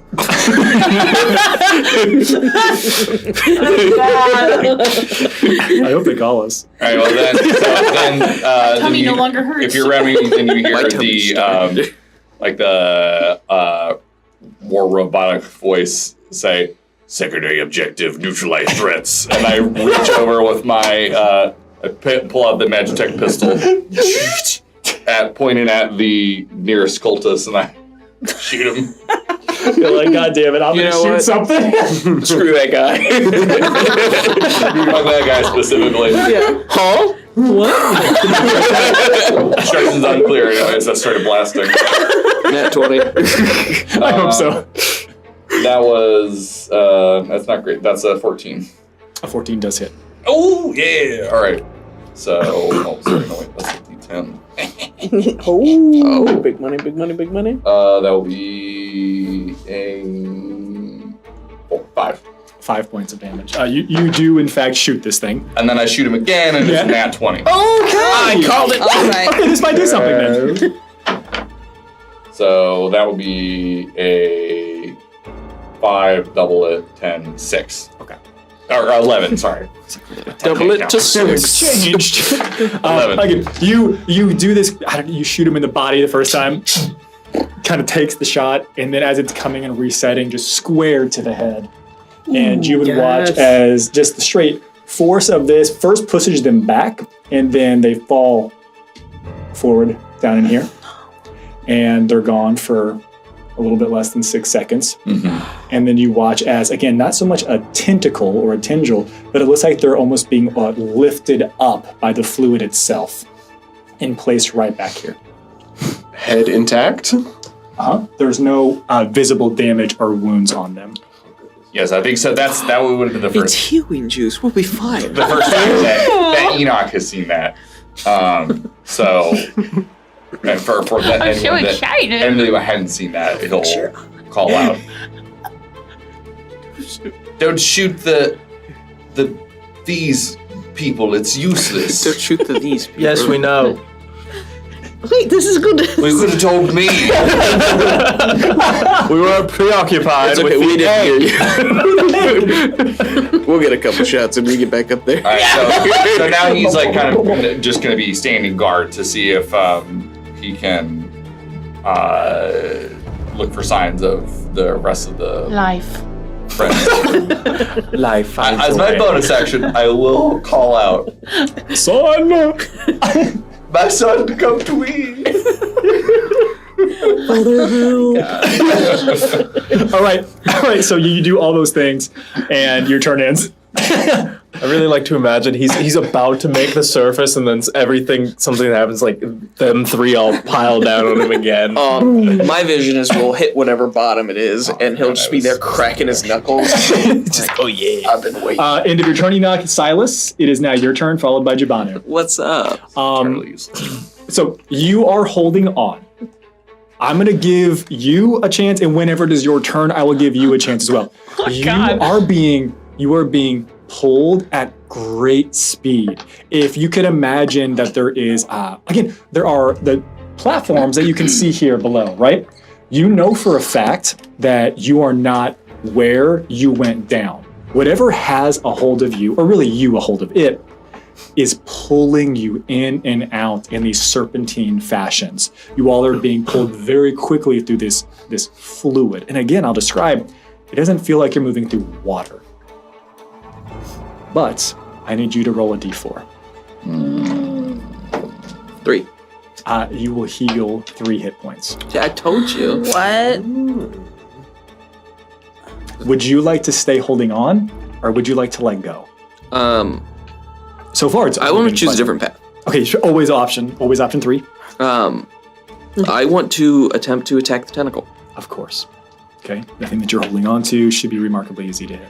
And we'll say it's obviously one-handed. Of course. Well, the only thing that I want to clarify here is you need to be holding on to the tentacle, and you made it crystal clear that you were the one who grabbed and was holding on to Kennedy. Yeah. Would you like to let go of Kennedy? I've got Kennedy in my teeth. I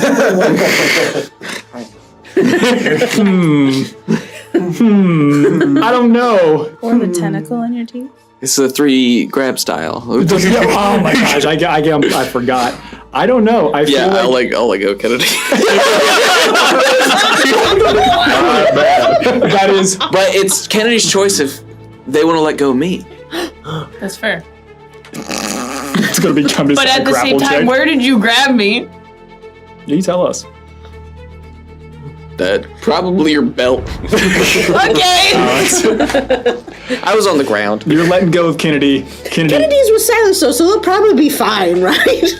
Kennedy, I will allow you to attempt to, right now, even though it's not your turn, give me some type of, give me like an acrobatics check. Give me like an athletics check.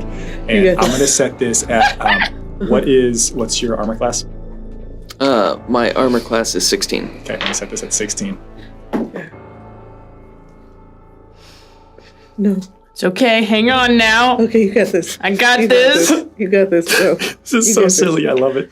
16 exactly. I don't know what you're thinking in your head. Maybe it's Kennedy can take care of himself. You let go. Kennedy, you feel that you are slowing down. You're no longer being dragged along in this car that's being created. And you reach out, and instead of Silas having you by the belt, you just barely clink on to Silas's belt. Silas, make your attack. Can I have a foot instead? Sure. Jesus Christ. I love it. 23. That certainly will hit. And here's why I wanted to do that. Let's do it. I need you to make me an intelligence saving throw, Tentacle. Tentacle doesn't have very much intelligence. It is part of a DC larger 14. whole. Okay, I am still subtracting from this, but I got a 19 on the die. That's fine. I have a second attack, okay. so I'll deal the damage still. Okay. Which is going to be 11. Literally no one knows. 11 slashing, Okay. and then I will swing again. Okay. Which is happening worse. somewhere. That should not Something Less just than 15? happened. Less than 15, Okay, yeah. that does My not. boy. Okay. Okay, you did do damage to It it. was a good thought. And Okay. we got good And information, end of your turn. You're holding on. He's No, holding on to I'm you. gonna bonus action Sacred Flame it again. You're, just to confirm, your spirit is like melded to you right now? Yes. Okay, cool. Just want to Wait, confirm. what an interesting question. Yeah. That's going to I'm hit. curious. Oh, awesome. I believe that's 2d8. Today. I really didn't expect this, I'm sorry. I should have done this last turn. Yes, it's 2d8 now, so I'm going to deal 11 radiant. Okay. When you channel that sacred flame out, Kennedy, you just focused on trying to realign with whatever direction you were coming from. You grab on. It's so opaque and pitch black, but you can tell that it's not pitch black, but there's something thick that you can't see through. And you go through sacred flame, and the area around you all for about 30 feet illuminates. And you can see, with this damage coming through, that it looks like Delroth is being held at whatever end of this tentacle, and that there are dozens of other tentacles that have like suctioned onto him, and it looks like they are pumping something into him. No! And then in that light, at the end of this, if we move on, you can watch as his eyes open back up. Shit.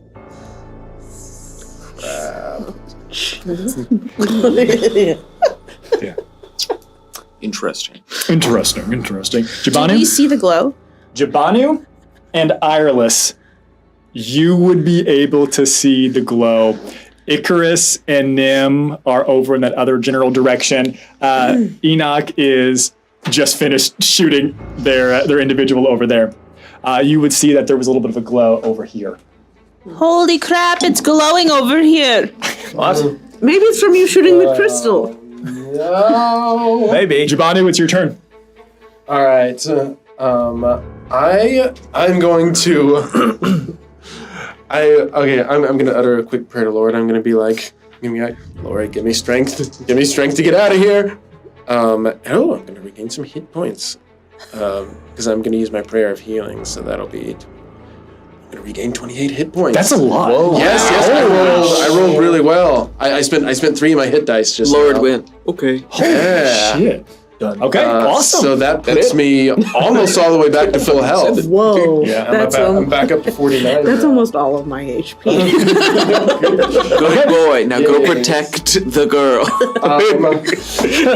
Yeah. Okay. So far away from her. And I'm going to be trembling. I'm going to pull out my coffee mug. I'm gonna bonus action legendary libation. Okay. So that'll give me advantage on saving throws against being frightened. Oh. For the next 24 hours. No, for the next hour. Okay. The next hour. Yep. Would you like to move? To the egg! Yep. I am going to use all of my movement to try and get to the egg by the shortest possible route. Well, I mean, they're jumping. Would I have to make a roll to jump? What's your strength? It is. I have a -1 modifier. You have a -1. I had an 8. No, I've made the same ruling for the others because they're essentially sharing this little space over here. I will say 5, 10, 15, 20, 25 will get you there. I'll allow you to be on the edge for 30 feet of movement. Oh, all right. Okay. And I'm gonna be like, did we win? Far from it. Over? Nope. He said just nope. Yep. Where'd you come from? Did you not see my giant ball of sun energy? That was a fun enunciation. No, I had a lot of. There were tentacles. There was a lot going on. I didn't see. Did you see me blow up that crystal? Top of the order. Top of the order. To confirm, you let go of Kennedy. Kennedy grabs back onto you, Silas, but you are still holding on with your other hand to at least one of the tentacles that was part of this amalgamation of what was pumping in to Delroth. Something. Yes.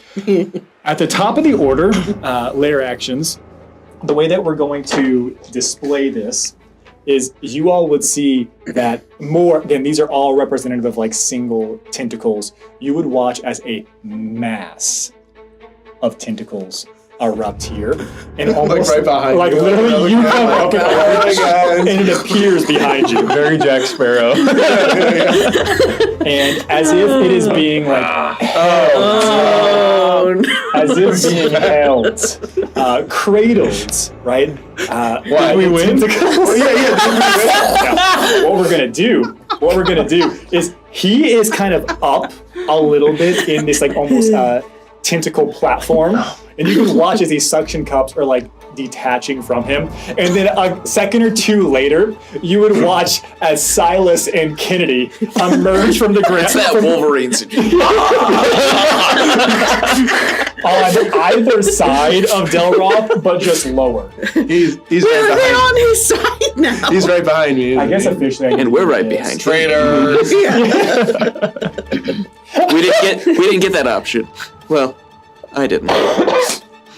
You got death. Oh, I said I didn't. Yeah, no, I said you got death as your option. Yeah, no deals to be made here. And it is now my turn. Critical. And on Delroth's turn, he would say, I underestimated you. I'll call in for help. And you can see that one of the orbs is now lit up behind him. Hey, Dad. The beacons are lit. The beacons are lit. Delroth calls for help. 5, 10, 15, 20. Holy shit, they can move. 5, 10, 15. Oh, no. Do you want to join your friends? Go near Jabano. Leave me. What? 15. Wait, this is your help? Steal them so there. 8 chumps? Yeah, no, You can't do this. Nine is clobbers. It's clobbering time. it is clobbering time. Let's go. I think that's my job. Destroy the vents. With a neurotoxin try. on each dagger. I'm gonna try. That's why they can't move if they risk Bro. nicking themselves. All right, these two have dashed to get where they need to go, so no other attacks are going to be coming in. These two had to make a jump to get over, so I'm robbing that from them. I'm going to have 2 attacks coming in at Icarus. I'm going to have 1 attack coming in over here to Enoch. Let's take care of Enoch first. When I say 1 attack, 1 attacker. They're both making 2 attacks. First one is going to miss, I believe, at an 8. I'll be okay. And worse, at a 6. The staff is still like underneath your feet over there. 100%. The staff? Yeah, I knocked off the staff. He was disarmed. It's by my feet. It's by your feet. As he's swinging at me, I'm just like kind of deftly blocking them with my sword. But as that's happening, the look on Enoch's face is like, what? They move. 4 attacks coming in at you, Icarus. Okay, give me them one at a time. Yeah. First attack comes in, and that is going to be a 10. Okay, misses. 12. Hits. Yeah. I'm a squishy. I know, but I thought you were gonna do something to me. Okay. Oh no, I don't have any shield or anything like that. I'm just reducing damage individually. Okay. Oh, I understand. Okay. Awesome. That is going to be 6 points of necrotic damage. 6, so 12. And there's 2 more attacks to go. Yes. Okay, I'll let that one go. Okay, 12 points come in. Third attack comes in. If it's a D6, that's the worst. And it is an 18 to hit. Yep. That will be 4 points of necrotic damage. 8 points of necrotic damage. Okay, I'll reduce that one. Okay. The fourth and final attack comes in. Okay, so I reduce that to 7.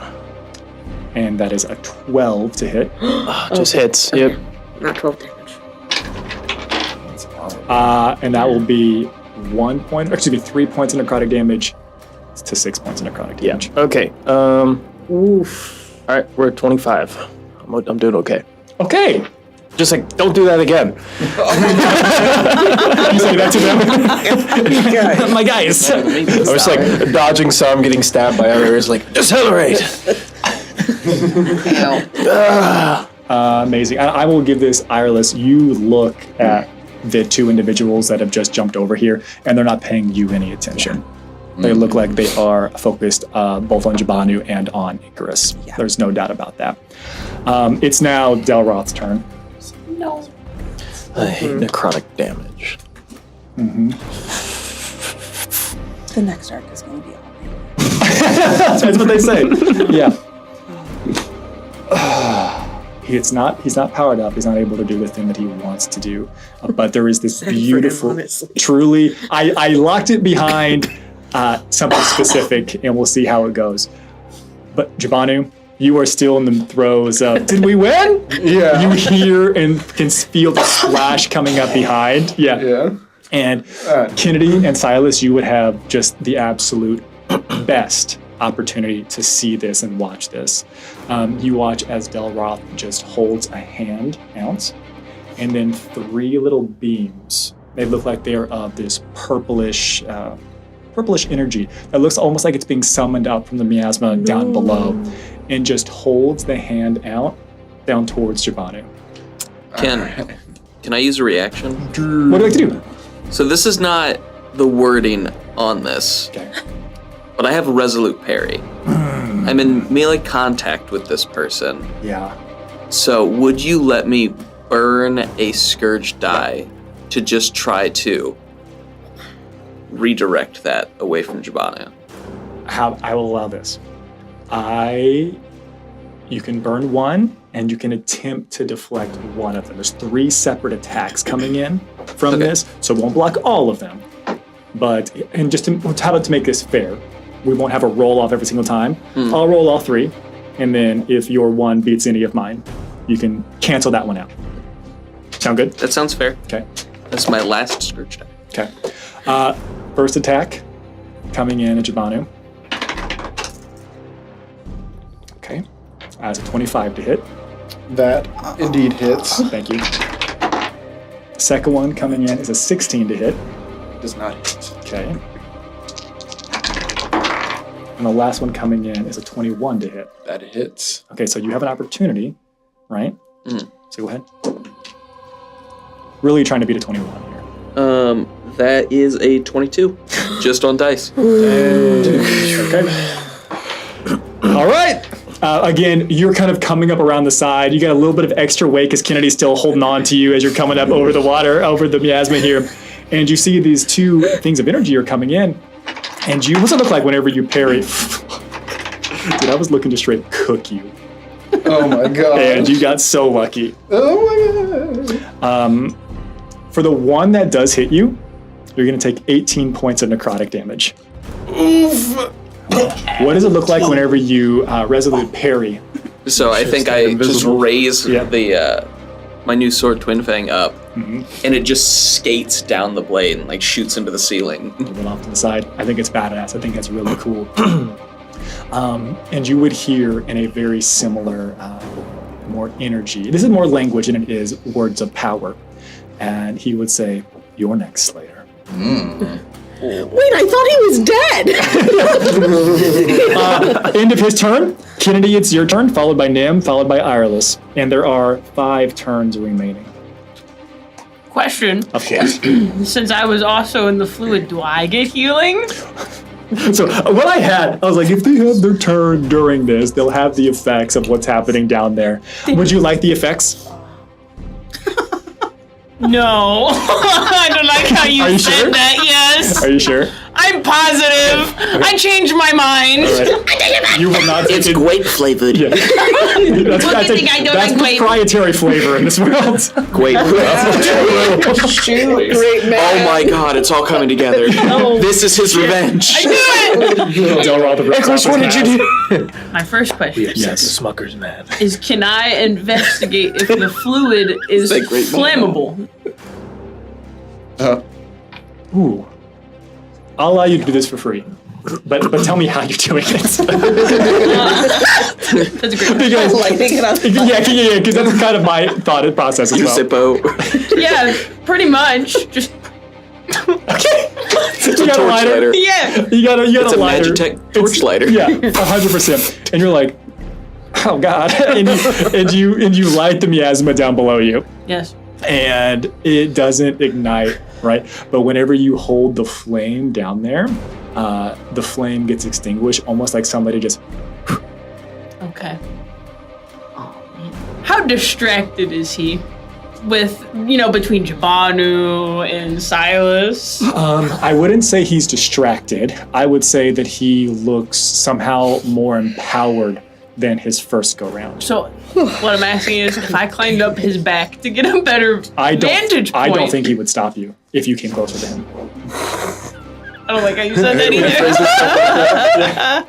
Oh boy. But sometimes you just have to say, fuck it, we ball. Yeah. And that's And get dragged into the mirror. You got healed. So I'm going to climb up this man's back so I have a better vantage point. Mechanically, I'm just gonna. I don't want to risk anything falling. So you're just gonna be like there, and Silas, you're also there, but Kennedy, you're just up in the How distance. close am I to an orc? Oh, you're within grasping range. I don't want to grab it! Yes, you do. Reach out. Actually, no, I'll fucking grab it. Do not grab that orb, young man. Kennedy clambers by you, clambers up. You're grabbing onto snake-like tentacles. There are slippery sounds as you go up there. You grab onto a couple, get clear way up there. I have a question for you. Yeah. Are you grabbing the one that is recently illuminated or the one that is not illuminated? Not illuminated. I'm not that stupid.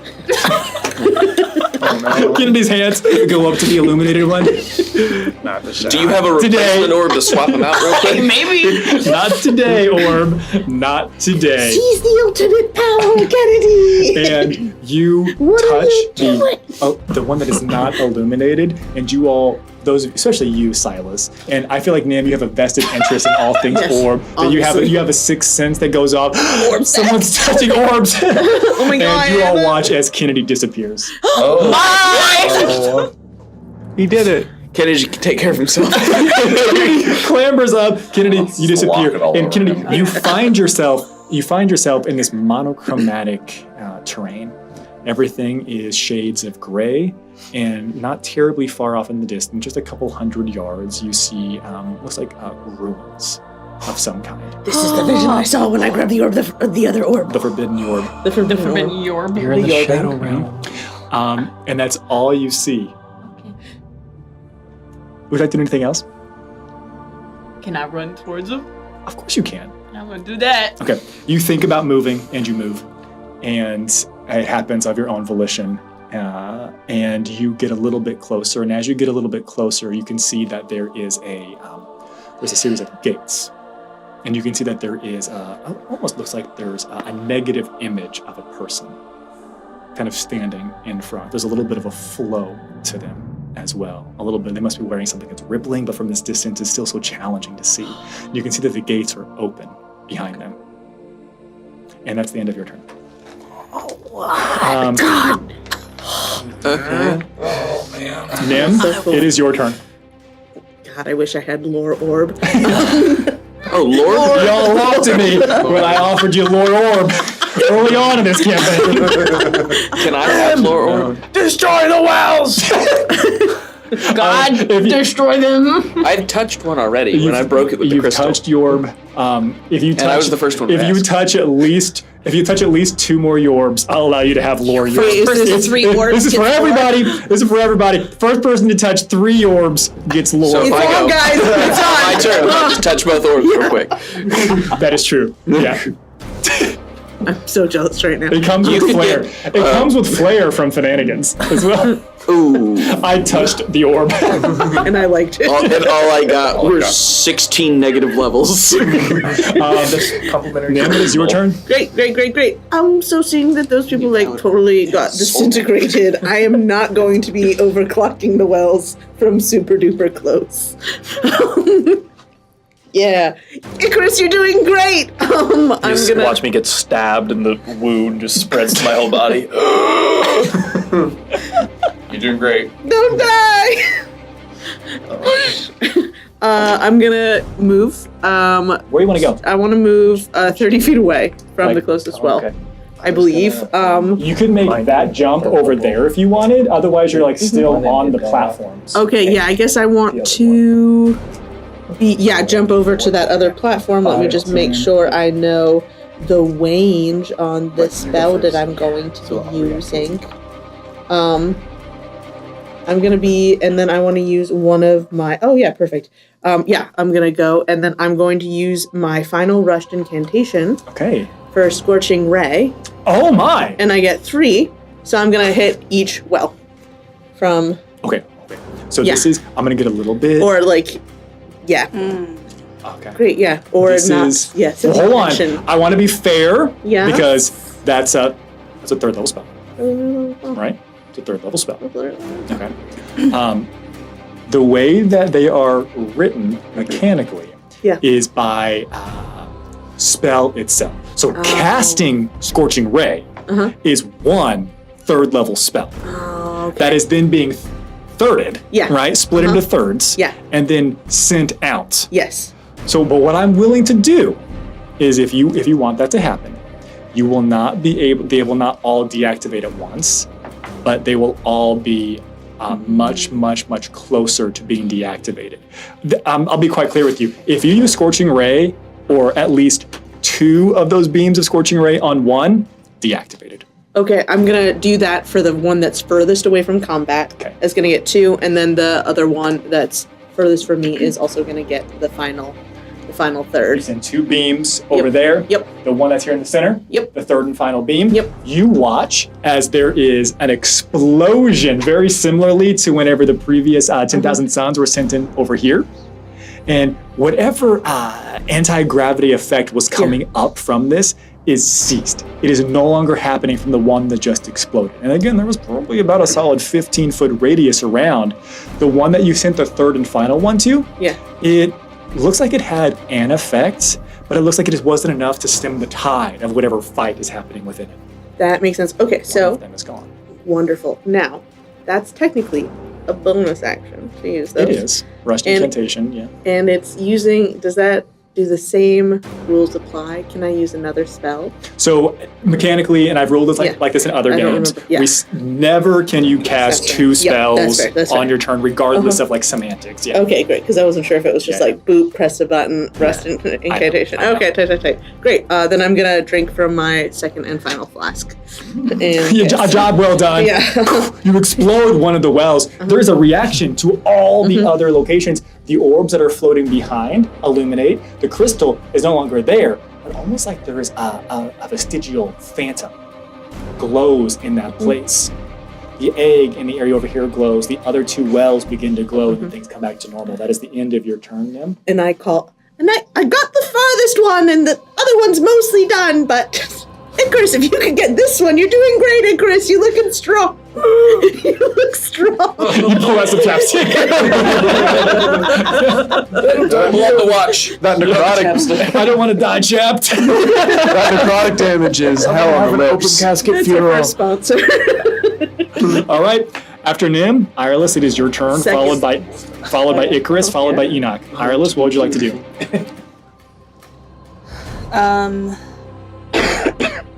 I think we have been around enough necrotic damage that I see what's happening with Icarus through this like magical sphere of energy around the egg. And so I'm gonna whip the wind up again, fly up over the egg, and land and kind of like shield Icarus. What side? My hero. This one or this one? This. The one closer to you? The one that's closer to me. Yeah. Come down. You're kind of almost sharing the space. Ireless lands behind you, goes back to back, so you're no longer being flanked. And I am going to use a new Witch Hex Shriek. Shows up in your space, begins to scream. Why? What? And I will just and shriek, and those two guys get blown backward 5 feet. Sweet. No save, nothing else. It just happens. Yeah, correct. Amazing. Just 5 feet. Just 5 feet. Direction is always important. 5 feet straight back. 5 feet straight back. Okay. And then that's the bonus action. So then for my action, I'm staring at one already, and I will shoot from my eyes. Okay. Oh, really quick. Yeah. Really quick. Yep. Are you wearing the mask? I am. And I do believe there is something mechanic about how you roll and the type of damage that oftentimes come out. Mm-hmm. There is no additional mechanical effect right now. Mm-hmm. Whatever is coming out of your eye is necrotic damage. Both eyes. Mm-hmm. Okay. I'm shooting necrotic damage then. Mm-hmm. It's a 23 to hit. 23 certainly hits. Both eyes shoot necrotic damage for 11 total. 11. It takes the damage. Yeah. It takes the damage, and is there a way for me to communicate this that isn't remarkably meta? You see, these are cultists, right? These aren't like just raw creatures that are remarkably unintelligent. They're thralls, certainly. It looks confused by how and why it took damage.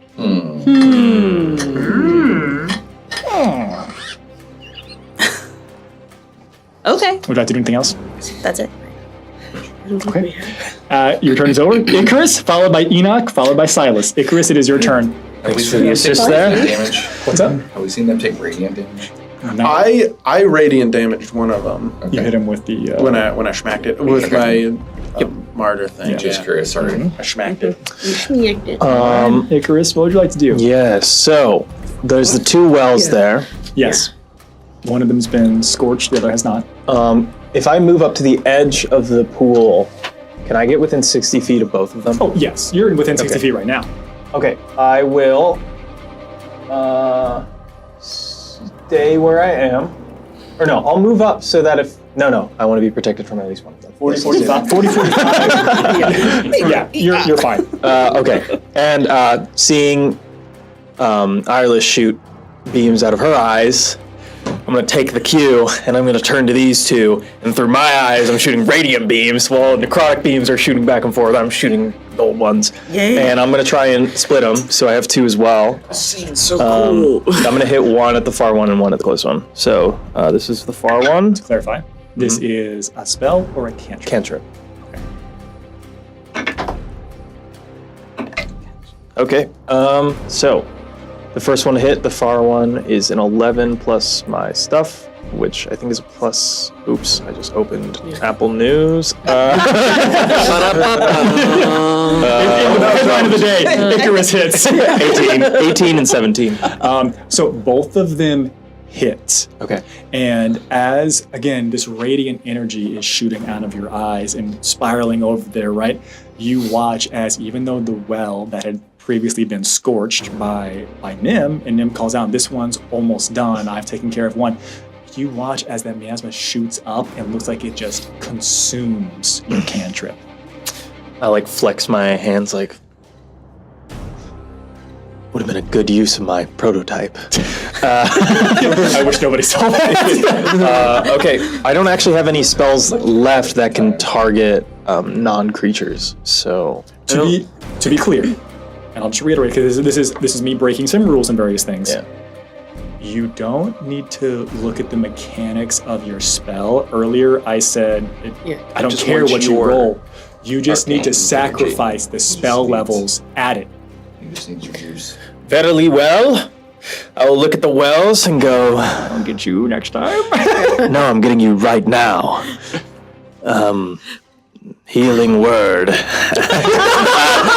Second level. I like it. I like it. Just go. Feel better. All right, that's so. Are you? And I'm upcasting it to second level spell with my theurgic ability. Which one are you hitting? We'll do the far one. Scourge, the far one. Yeah. Okay. You shoot out your radiant laser beams from your eyes. You watch it get consumed. You're like, damn it. You cast down an upcasted healing word, and your power overwhelms. And this one is no more. Did you hit the one that was scorched or not scorched? The one that was scorched. Oh. Yeah. Yeah. And 2 of the wells have been extinguished. It seems any magic works on them, not just attack spells. Well, maybe not like any magic, because like the first one didn't quite. Oh no, any magic works. You're doing great, looking strong, Icarus. A little bit of blood, cough. I'm just gonna, and that'll be the end of my turn. Enoch, it is your turn, followed by Silas, followed by Jubanu. Enoch, what would you like to do? Well, I see the 2 cultists menacing, they've been blown back. I see the 2 cultists menacing Icarus and Airless, so I'm going to fly over in their direction. All right. Do you have anything that prevents attacks of opportunity? My shiny steel carapace. All right, we'll find out. All right, so you're going to start flying over there. Again, only able to make 1 attack here against you. You should probably be fine. That is an unnatural 20. Okay, so as he goes in for the blow, I throw up the gauntlet arm, and a ethereal shield pops up. Yes. And it glances against the shield. Yes. Use your spell slots. Yes, I'll use my spell slots. Roger. And you block it. 5, 10, 15, 20, 25. 30 will get you pretty much here. If you take a little bit more of a different route, I'll let you get to this one if you want. Yeah, I'm going to go ahead and get to the guy. And I don't know if this is going to do anything, but I because I killed one of them before and they just came back. So, but they are moving now. So, and 2 wells have been destroyed. Game has been different. So, so I'm going to slash him with the Dachi. Okay. Eat him. Get him. Eat him. 19. Hits. So 2d6.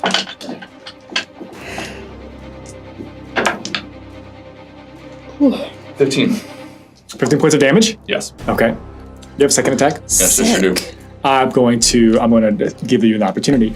You kill this thing. Okay. And you watch as, again, very similarly, you've slashed down, a little bit of a swaying here as it falls into the fluid. God damn it. And this is for you, because there are 2 wells that have been destroyed. I need you to just drop me a flat d20. You are adding nothing to it. On a roll of 1 to 6, it is revived.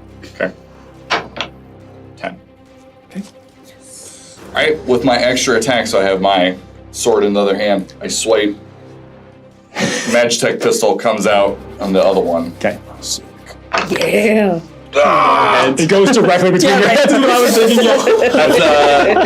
That is a 12. 12 is just enough. Oh wow! Okay, great. Love that for me. Oh wait, I'm also wearing robes. I rolled a 12. Okay. So it doesn't matter. Roll a d20. What if I get lower? Well, okay, Then you it still miss. hits. Then it hits. Thank goodness. Sorry, I can't read or write. You were just excited. It's okay, Joe. It happens to the best of us. We all get lost in the heat of passion. No, that's I'm very smart. Okay, It's that Joe, actually. was an 8. Okay, 8 points of damage. It is not deceased, but it takes the damage. Yet. Of course. All right, end of your turn. And he looks at the other one. You will not harm my friends. And then it's my turn. It still looks like it's trying to rectify and check itself as to like where that necrotic damage came in. It looks like it is off its game. It better rectify itself before I rectify it. Before I Itself. wreck it. Oh, we're gonna Silas, chop that. it's your turn, I think followed by there's- Jabanu. The core of it. My job is to distract big guy while my friends do the puzzle. So I am going to I want to take all of my movement to like clamber to the front side. Yeah, you watched Kennedy find the most direct path. You go up, you go around to the front, you're there. Like this, like. Because I want to be face to face with Delroth. You're climbing up his robes. Yeah, just You're up like, there. like putting the sword away. Yeah. Dragging myself up there. As my bonus action, I'm going to cast Thaumaturgy. And as my action, I am going to use the Void Channeler feat. Okay. Go ahead and read to our fine friends what that allows you to do. So, as an action, I can speak aloud a word or short phrase in void speech. One creature of my choice within 10 feet that can hear me must succeed on a wisdom saving throw. Yada yada. Or be frightened of you for 1 minute. A frightened creature can repeat the saving throw at the end of its turn, ending the effect on a success. Other creatures who can hear you will suffer minor reactions to void speech, such as spontaneous nosebleeds, headaches, bits of their hair falling out, and other unsettling effects. The first time you use this ability, you suffer no adverse effects, which I've already done. Right. The second time, or if you use it again before completing a short or long rest, which I have the effect of, but it's up to you. No, that's exactly how it's working. Then I would start taking necrotic damage. And every time I used it again, that necrotic damage would increase by an additional die. Also get advantage on intimidation and persuasion checks against those who are affected. So I am booming my voice, trying to draw as much attention from Delroth as possible. Okay. And I'm not trying to say a coherent sentence. Okay. What are you trying to say? I am just trying to get that general feeling like I kept getting from them. Yeah. The feeling of fear. What's your DC for this wisdom saving It is throw? 14. Okay. I have a 15 on the die. Okay. Are there any other effects when I succeed? There are absolutely no effects if you succeed. But there are effects for everyone else who hears Correct. what is going on in this space, which has been thaumaturgied, Yes. which is everyone. Because there's no distance on it. It's those who can hear you. This echoing Those who can hear you. And then... echoing cavern. Yeah. Oh, gosh. So I'll let you all and then choose. within 10 feet of me, one creature within 10 feet of me is the target, and then everybody else has that effect. Got it. I'll let you all choose what unfortunate condition or effect befalls you of the things that has been listed already here. I would also make it crystal clear that a number, I'm not going to roll for them, doesn't really matter. When you watch as a number of the cultists who were in this space begin to flee. That's so cool. So again, Delroth, the boss, succeeds. Individuals who don't have stat blocks and individuals who are up in their audience, they can't withstand what you just did. Yeah. So for whatever that matters, as long as the attention is there, the goal has been succeeded. 100%. Anything else, Silas? That is my bonus action, movement, and action. Can you remind us of the choices? Because the only one that I remember is your hair falls out. I can post it in our chat and everybody can Thank you. Do I have? Am I gone? No, you're gone. You didn't hear that. Oh, thank God, guys. Guys, I just touched up my root, Silas. I don't have any hair to fall out, so I just get like a little itchy. Nosebleed, I think. a little bit of rust. You would fall under the other unsettling effects, so maybe your vision starts to glitch. Okay, yeah. Something strange. And your neighbor. Or, disturbingly enough, your hair starts to Grow hair and lose it immediately. Jabanu, it is your turn. All right. And it's I the feel top so of the order. attached to it, and it's going All right, on. I'm gonna be pending. I'm gonna start like a spell's like charging in my hand. You know, and I'm gonna say, "You dumb cultists!" You hear the cultist gasp. You can. Oh my! Say that? I'm gonna say you can hide from the light, but there's no darkness dark enough that dreams can't reach you. And I'm gonna shoot a moonbeam off into the last vat. Yes. As my nose is just streaming blood because of the Silas thing, because of the damage I'm taking, and I'm gonna shoot it into the last vat and try and spell slot. Yeah. That's second level. It is second level, which is just enough. You offend. You're playing a strange chess game here. You call attention to the cultists right here next to you. You hear them. What did he say to us? And then you shoot the moonbeam further away from them. They're very confused, and they look around. Oh shit! And you watch as it overpowers the final well. Yeah, just like a beam of light shooting from the ceiling. Beautiful moonbeam, the power of dreams incarnate coming down over this. All 3 wells have been deactivated, and you still have your back to Delroth, and you would hear him say, "Thank you." No. And you watch as the second orb behind him lights up. You don't see it, but you definitely see it. Yeah. I feel as if we've perhaps made a mistake. Nope. What? This is all going to plan. Someone's plan. Nobody listened to any advice that I gave throughout the fight, so I used the crystal. Crystals are bad, apparently, which that's fair. Kennedy did grab the orb after not doing the thing, and I have just grabbed the BBEG's attention. All according to plan. Yep, but who gave us the nosebleeds, Silas? this is Sorry, my shirt ripped a little bit, Icarus. You grew half you a don't have to mustache. stare. That's Giovanni, was that the end of your turn? Let's I use the undo. Perhaps a spelly little spell. Spell that spells. Yeah, you know what? Screw it. I'm gonna bonus action. I'm gonna grab some.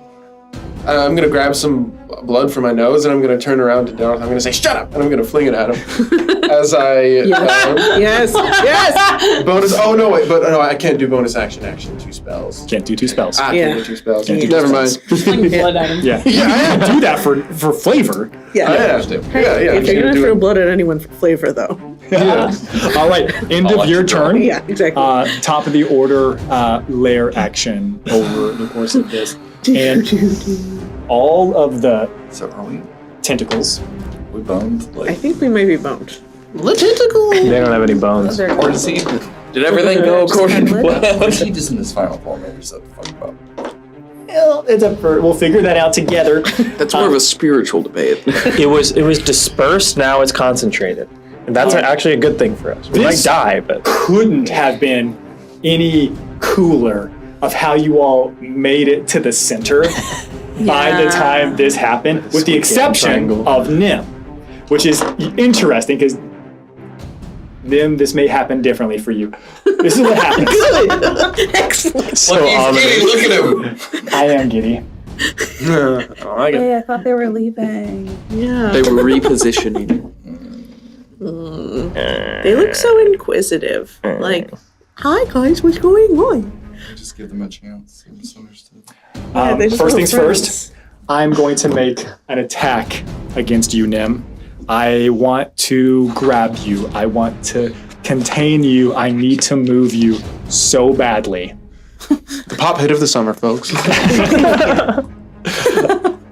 That is an 18 total. Do you have any I'm deceptive gonna defense? try my deceptive defensing really quick.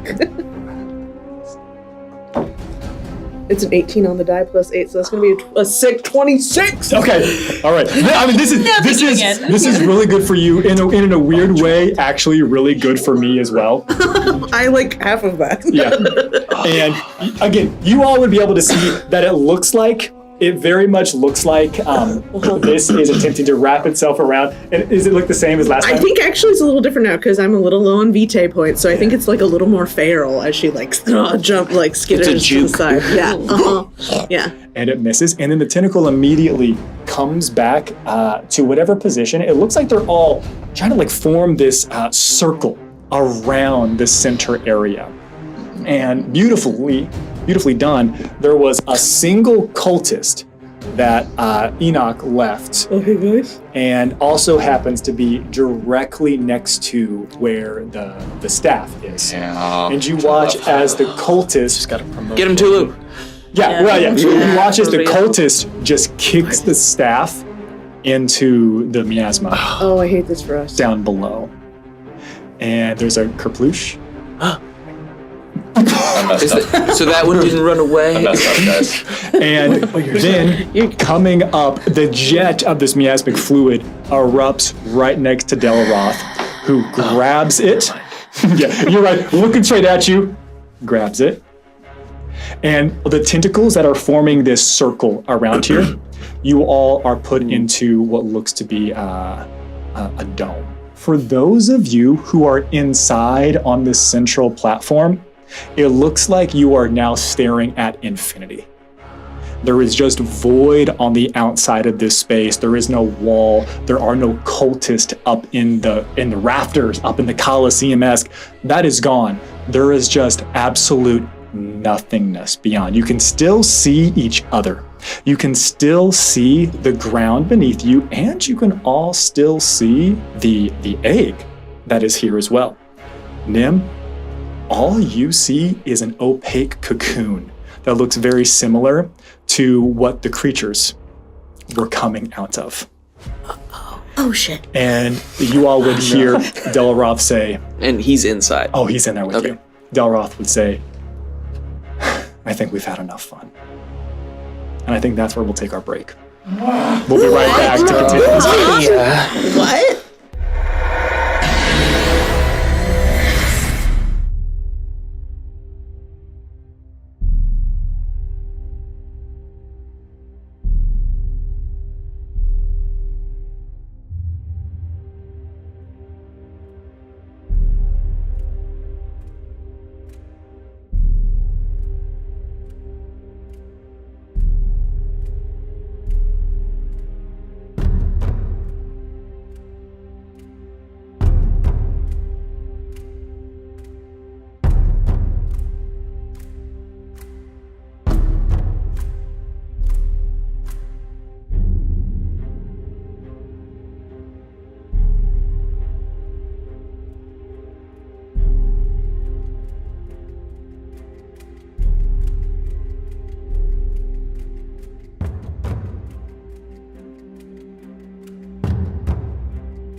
Welcome back, everyone. We've made it through the lair actions. They've been pulled into the domain expansion of Delroth here at the center. Important thing to note. Nim, you are on the outside of this. You see this opaque cocoon, right? Kennedy, you have absolutely no idea what has just transpired. And in fact, I'm going to allow something. Because it's my turn, right? It's Delroth's turn. But I want to give you an opportunity to tell us what you've been doing since the last time I left you. Right? Because you're right after me anyway, so it may as well be the same. But Kennedy, at the end of your last turn, I described that there was a series of ruins in this monochromatic scape before you, and that there was this shadowy cloaked figure, must be wearing something that's rippling in some type of wind off in the distance, and you can tell that the gate behind them is open, leading into whatever room, but the gate itself and the area leading up to the gate, like the walls, right? That appears to be made of stronger stuff. But the area on your side, closer to you, looks like it's fallen to ruin. What do you want to do, Kennedy? Open-ended question here. I think I would try to approach the individual. I'm a loud guy, so I would call out to them. Yes. Asking, where am I? Yeah. And if you're not an enemy and not gonna kill me right here, right now, do you know how to kill other things? As you come closer, and I kind of imagine Kennedy like stepping forward and being like, "Hey, you gonna kill me?" It comes closer up, and you get close enough to this figure, and to say that they looked like a silhouette or a figure, you thought it was just because of the distance between you. As you get closer, it becomes quite obvious that they are made of pure shadow.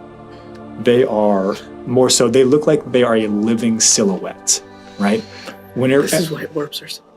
If you were to, and I'm not saying you are doing this, but no matter what direction you would look at them, it always looks like it is mimicking or imitating the silhouette of a vague humanoid figure. Okay. And there is no response. Great. But as you step close and you issue this out, you take 5 points of psychic damage. Cool.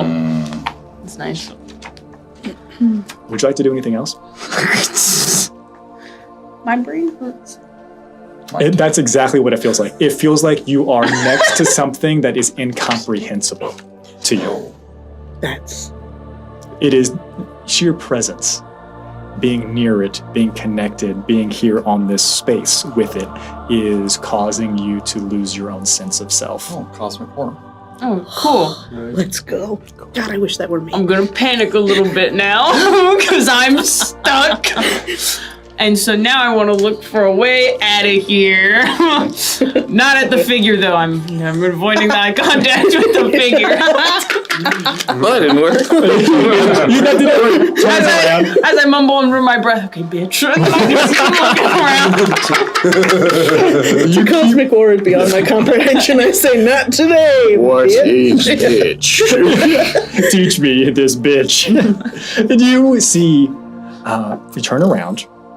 And again, you see this what was previously this vacant monochromatic scape now begins to, it's filling in.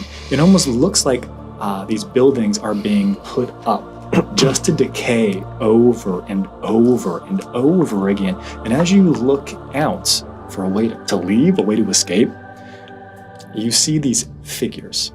They're walking amongst the alleyways, the streets of this city, which is clearly building, decaying, cycle after cycle after cycle.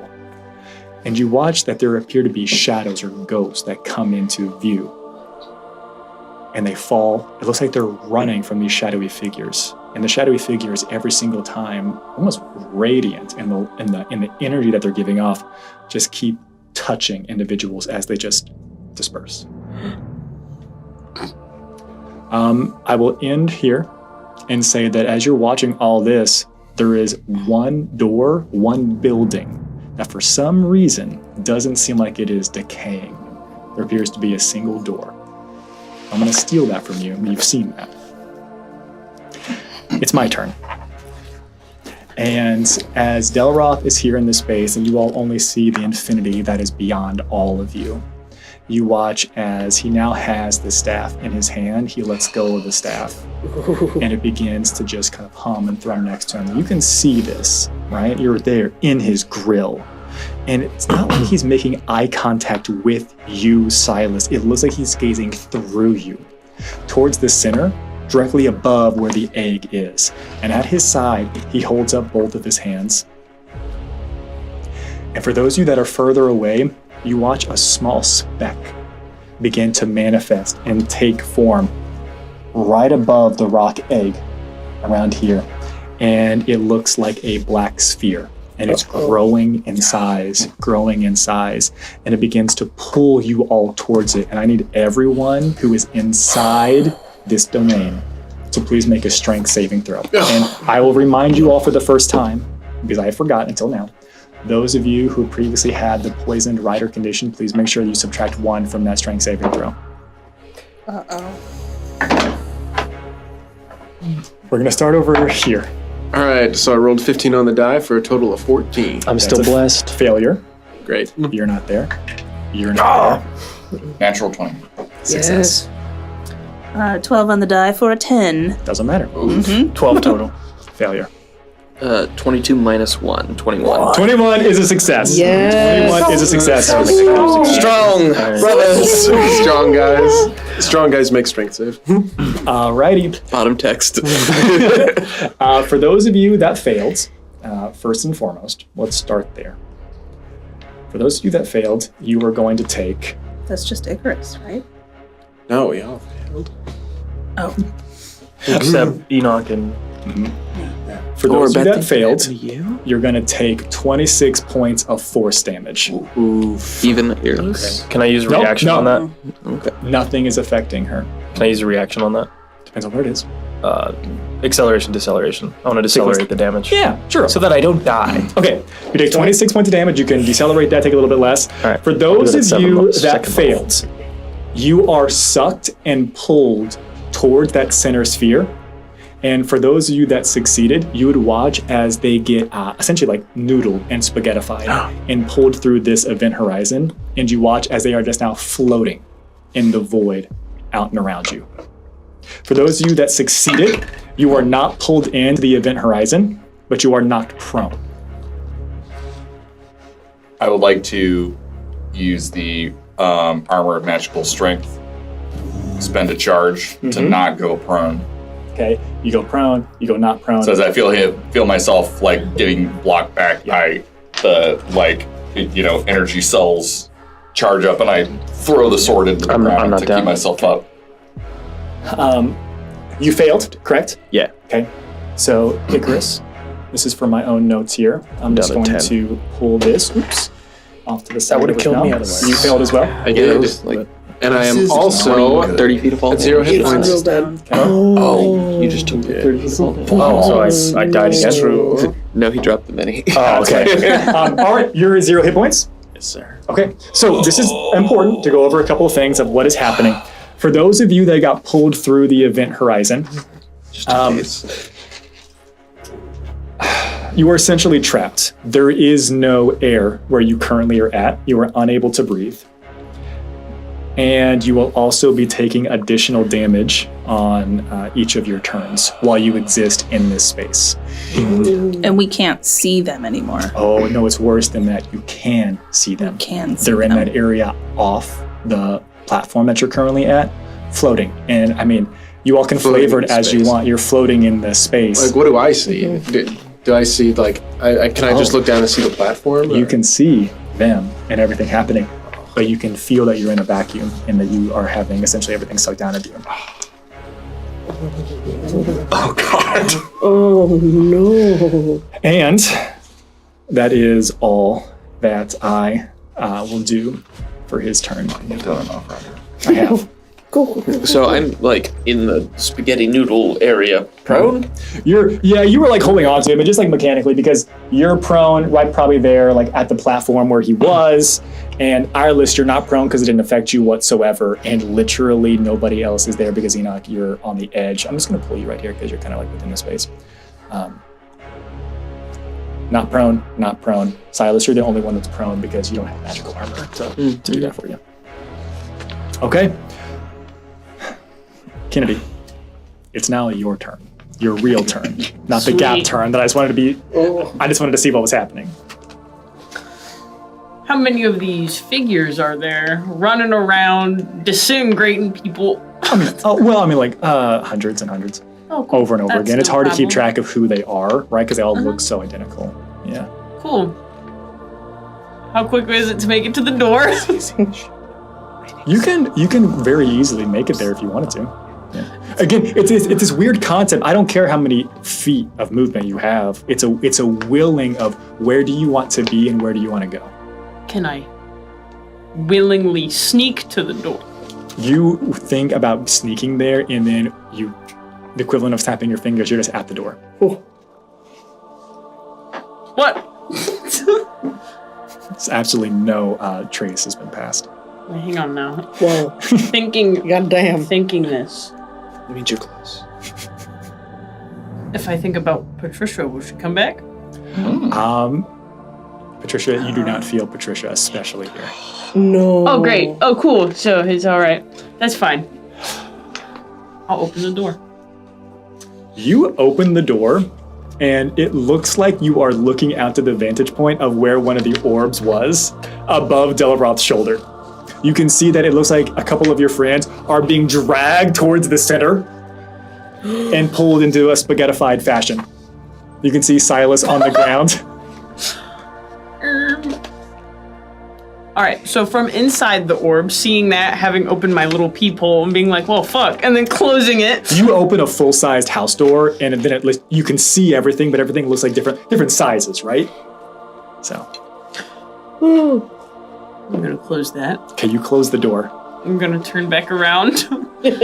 And I want to see if there's any hints that I can discover to destroy the orb from the inside. Ooh, interesting question. I want an investigation check for this. Oh, God. I'm with you, Kennedy. Yeah, it's a shame. It's a shame. How many orbs have you touched? This is my first orb! That's First not orb, enough. Everybody. First orb, huh?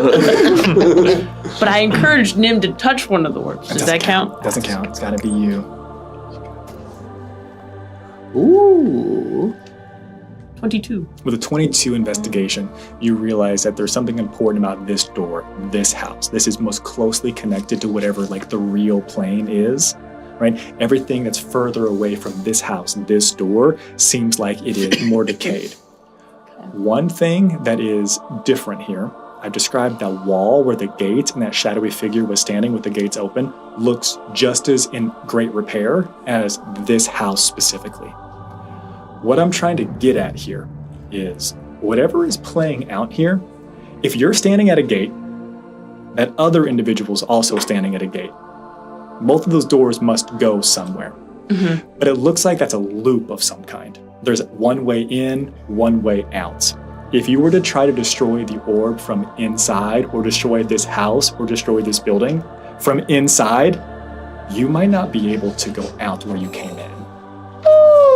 Oh no. Okay.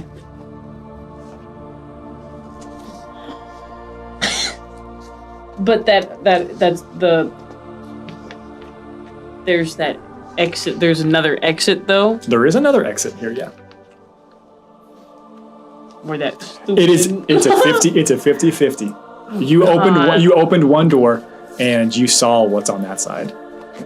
You could choose to walk by the Incomprehensible figure. The incomprehensible figure of unimaginable power. What if I don't look at them? I'm gonna do that. I'm just not gonna look at them and walk by. Be like, you don't see me. Okay. Oh, I don't like that. You take 9 points of psychic damage as you come within their threshold. And I'm going to give you an opportunity. Okay. You step into this, and it's almost like you are weathering or fighting past a storm, right? You're on the front bow of a ship here, and you are weathering the oncoming onslaught of the wind and of the waves, only it is psychic energy that is coming towards you. And if you want to move forward, I will roll damage one more time, and I will allow you to pass through the threshold. But I have to be certain. Are you sure you want to do this?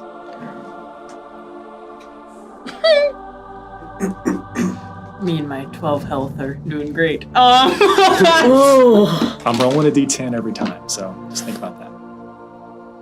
Fuck it, do it. Yeah. Oh.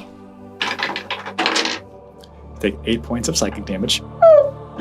And you step across the threshold, and there is a ripping sound, a tearing sound, as it feels, I think the best sound maybe is almost like Velcro being pulled apart as you are severing from something and you fall into snow.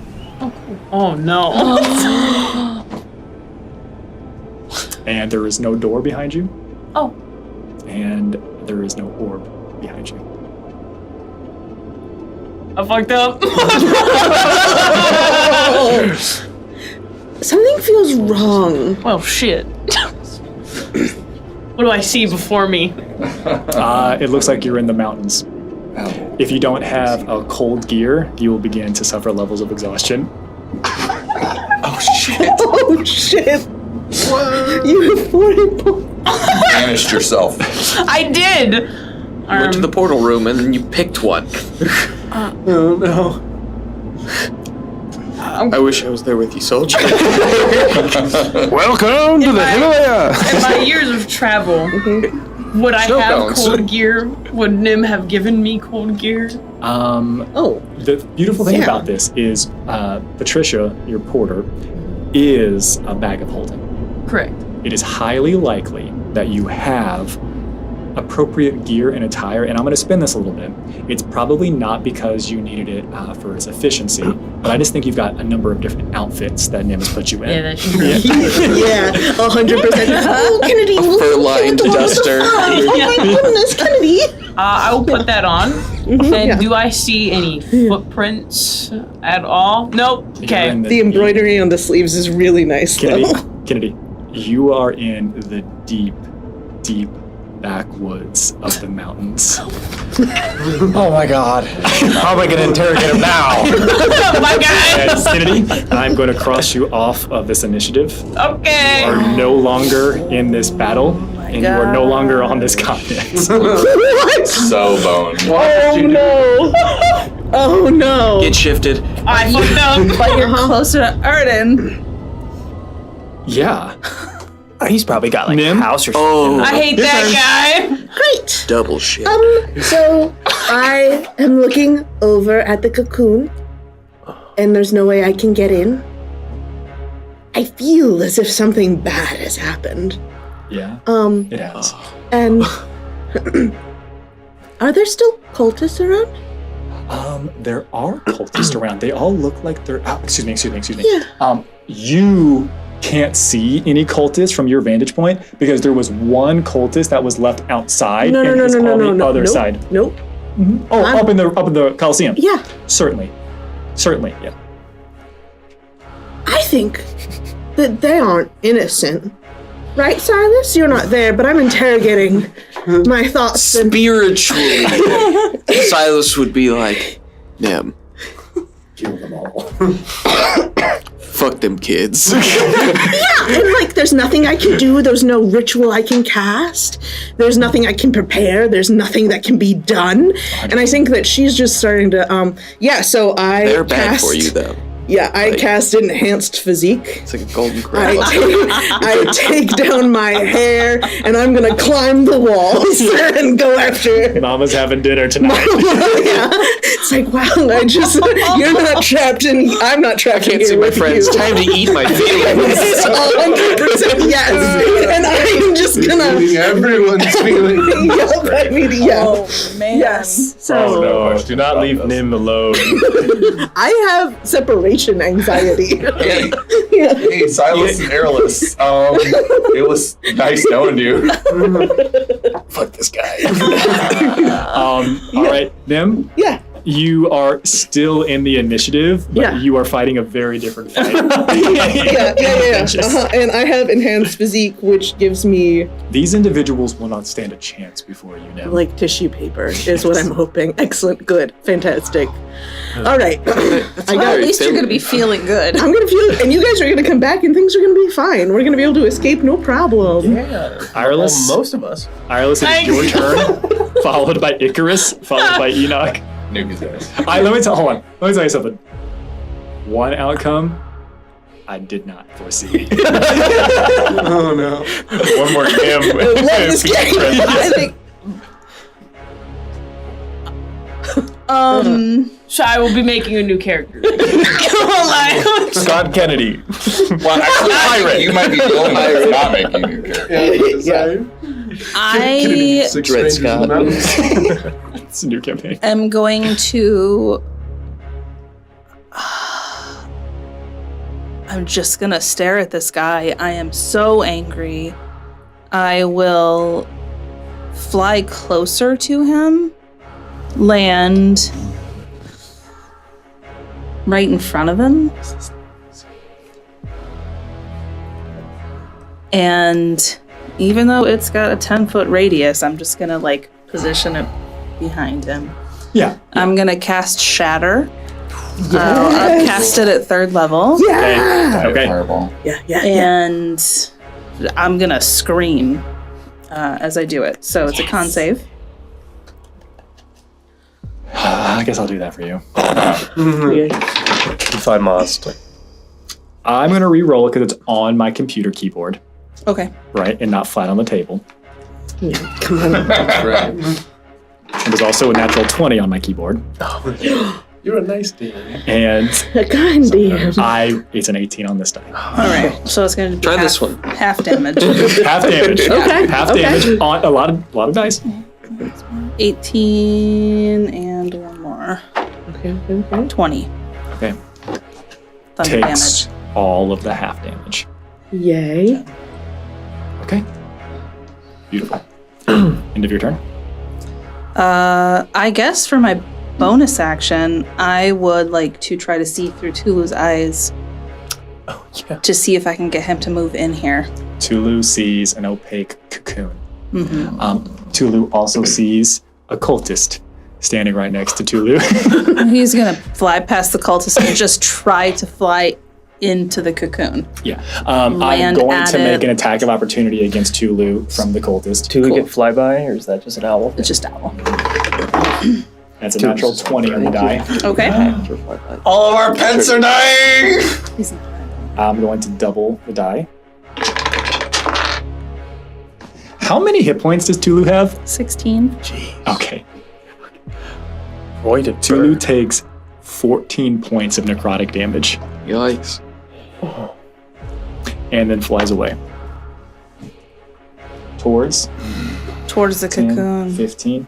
Gets to right here, and you would feel / see as Tulu, just like a bird against a skyscraper window, smashes into the side of it. Can he grip on? There is nothing to allow Tulu to grip onto. All right, I'll just stay there hovering. Awesome. At the end of your turn, it now brings us to Icarus, followed by Enoch, followed by Silas, followed by Jabanu. Okay, I'm alive in the spaghetti soup infinity. Yeah. Do I see Jabanu? Yeah, you're floating not terribly far from each other. And you look very hurt, right? Yeah. Yeah. Streaming blood. Yes. Okay. Can you give me a laydown of what we can see again? Is it just void? Or? Behind you, absolute nothingness. The absence of presence of thing, right? Okay. But before you can see the platform with all of your friends. You cannot see Kennedy. Right? Right. No. Platform is not a cocoon. Like it's just like floating. You have no comprehension of what I've described for Tulu or for Nim. And there's no barrier between us and Delroth. You don't see one, no. Okay. Well. Real quick. Yeah. Those orbs would have been in the shatter sphere. Yes, they are. The damage from them, I can tell you right now, nothing happens to them. Yeah. Great. Yeah. With my action, I'm going to fly over to you, wade over and void, I guess, and grab you. Hey, Jabanu, you there? You can't speak. Oh, yeah. Jabanu! Oh. Wait. Oh, so I can't even have a verbal component? Well, it's not a spell. Okay. I'm doing healing hands. Oh, okay. You have hands. I do have hands. Yeah. Spaghetti hands. Yeah. You reconstituted whenever you're in the nothingness. Okay. Rehydrated. I can roll 3d4s. Shit, how am I gonna... I realize I should have done something, and I'm gonna do this before you make your decision, okay? Yeah. I killed Jabanu.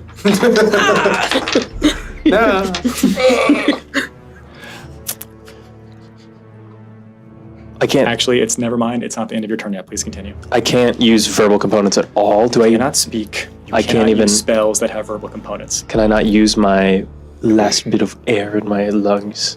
No. Okay, that's fine. I don't need it for this. I need it for myself. Because this isn't a spell, so I was going to heal myself as well. But go get him, Tiger. Oh my god. All right, I rolled 2 1s and a 4. So I'm up. You have 6 HP. I cough, no air comes out, but some blood. In front of you. And with my bonus action, I gotta check his spell here.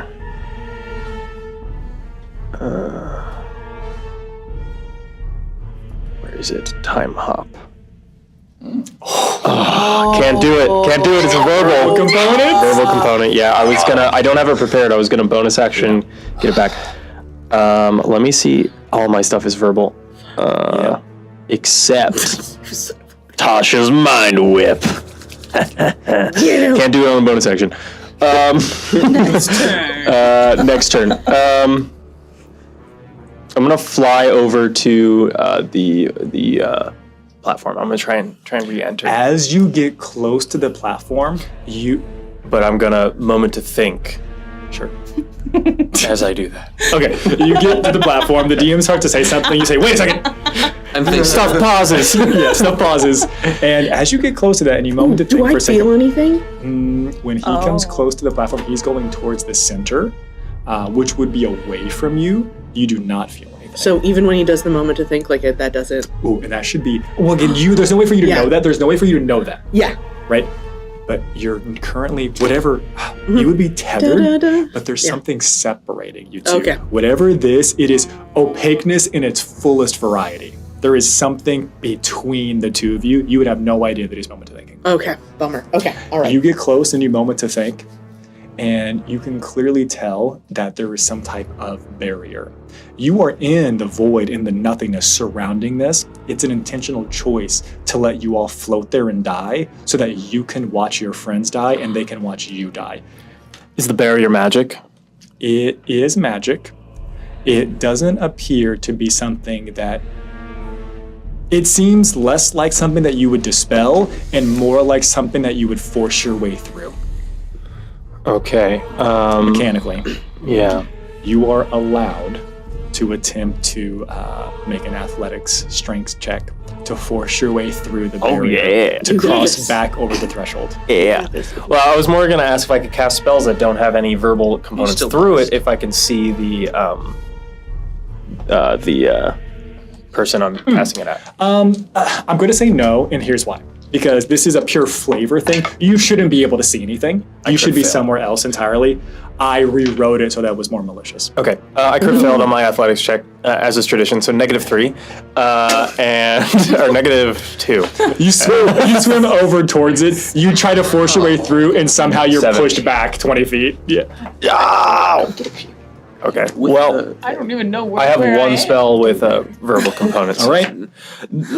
Anything else, Icarus? That was my bonus action. If you would have, nope, I can do it on my next turn. Yep, that'll be it.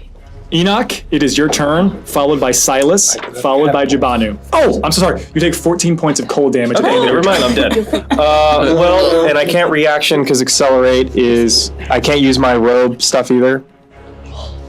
My stored healing word. If the spell itself, we're just going to go straight. Sure. Other rules, if the spell itself has Yep, I have nothing I can do then. I am at 0 HP. Okay.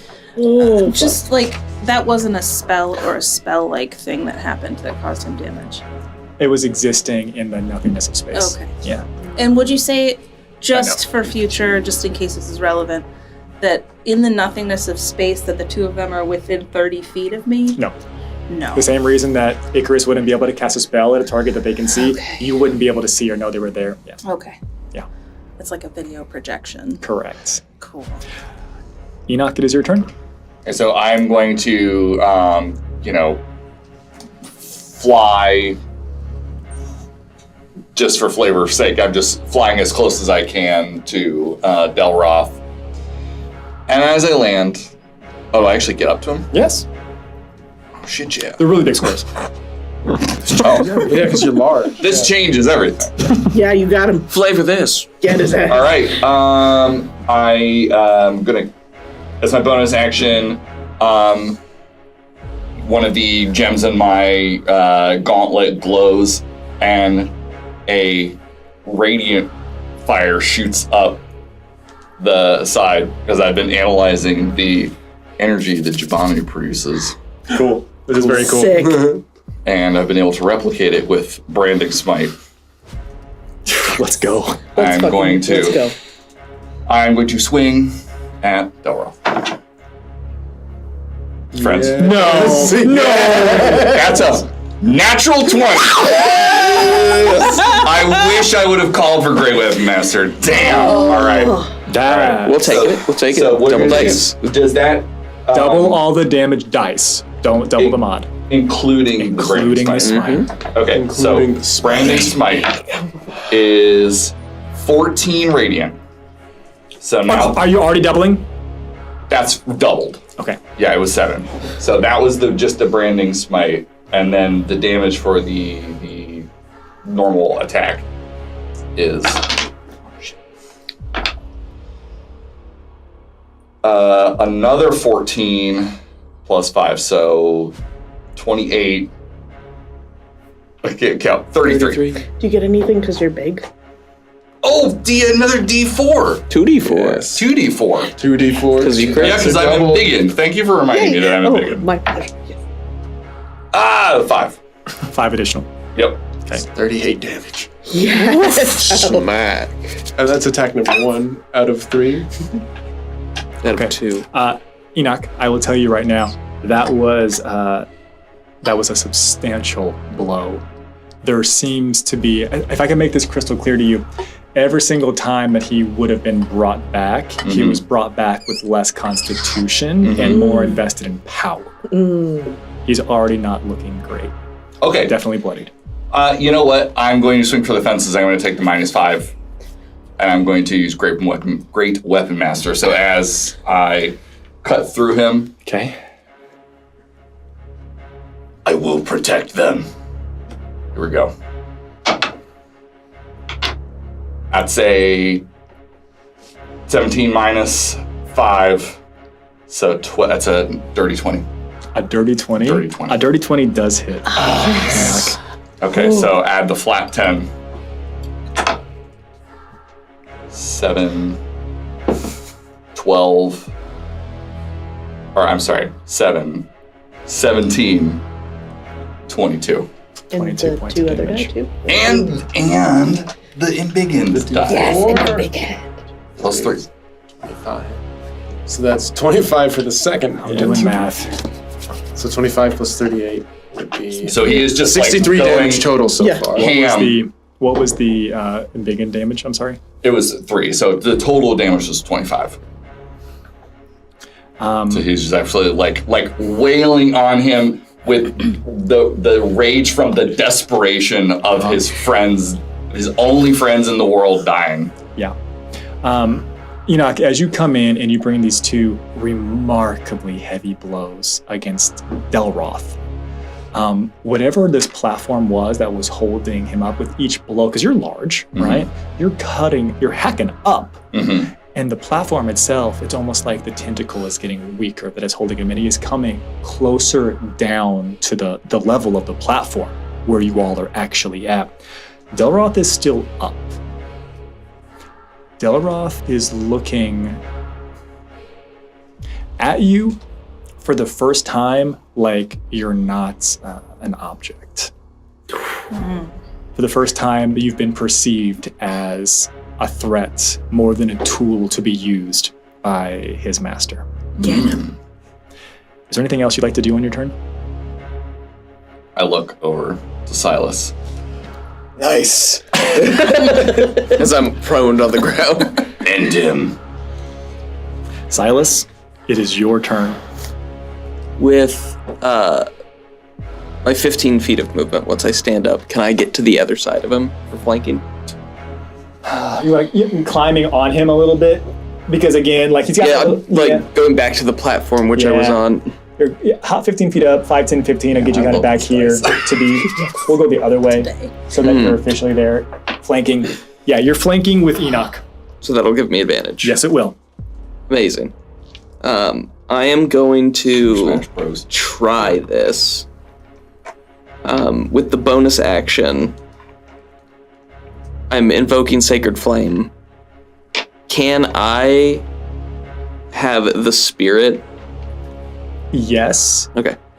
I'm still going to make like the save, but yes, because I like it. It's really cool. Yeah. So that's going to be a 22 to hit. Yeah. The attack hits. I'm going to make the save against the additional damage here, and I got a natural 1. Oh. Love that. Didn't it happen that you got like 2 or 3 crits last time, and I got like a natural 1 for like multiple? Yes. I love this. So you need to. So you need to make the saving throw of the Sacred Flame as well. Because I still have. Oh, that's what I was making for the Sacred Flame. Oh, okay. Because I still have the imbuement. The next one is 13. That will fail as well. Okay. Drop the damage.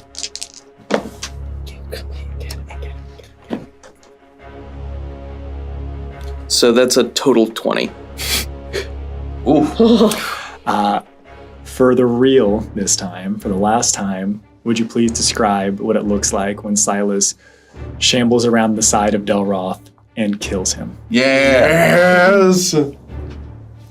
I think I like run to the side and I want to slash at the last of that like supporting platform. And then I just want to shove him back on Enoch's glowing blade. Yes. Teamwork. Oh, alley-oop. Delroth falls onto the blade, still held, gleaming. There is a gasp that comes out of him, and starting to fill in this space, there is a gasp from what sounds like hundreds of other cultists in this space, as sound is actually returning.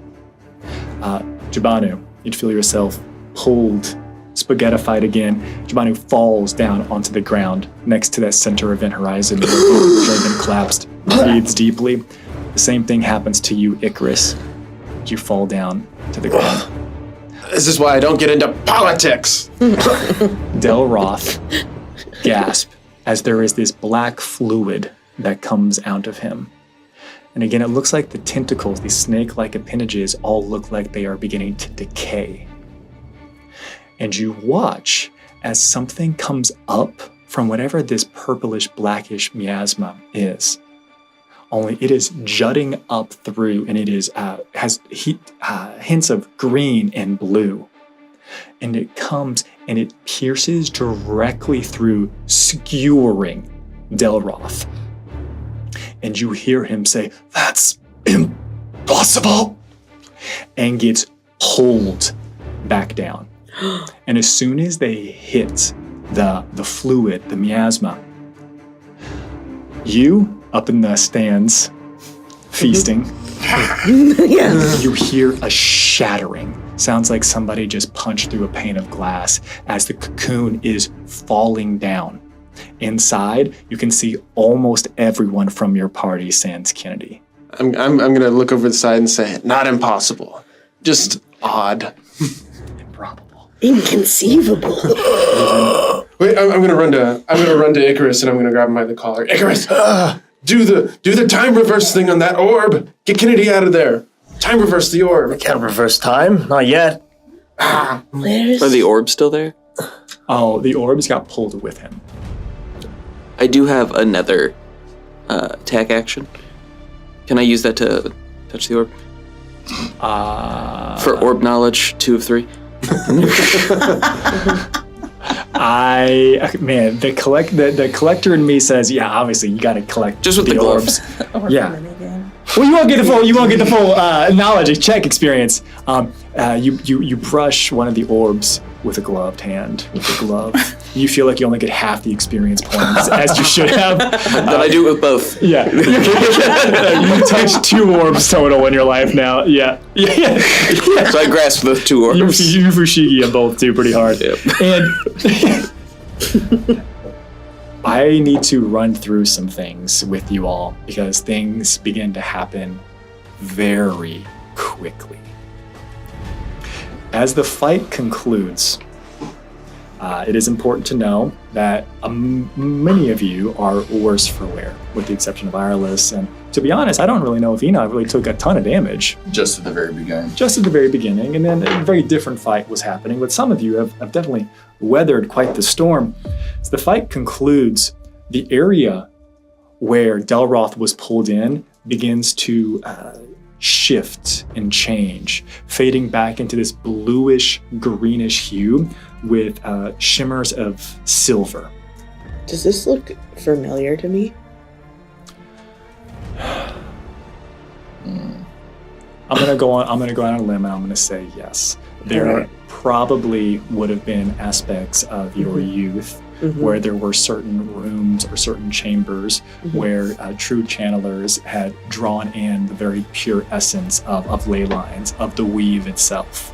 And whatever this is, it's returning to its true miasmic form of just raw mana. No longer influenced by whatever was happening here. And it spreads like a rock has been tossed into a pond and the ripples grow out. You are looking down, looking for Kennedy because you are several hundred feet away, right?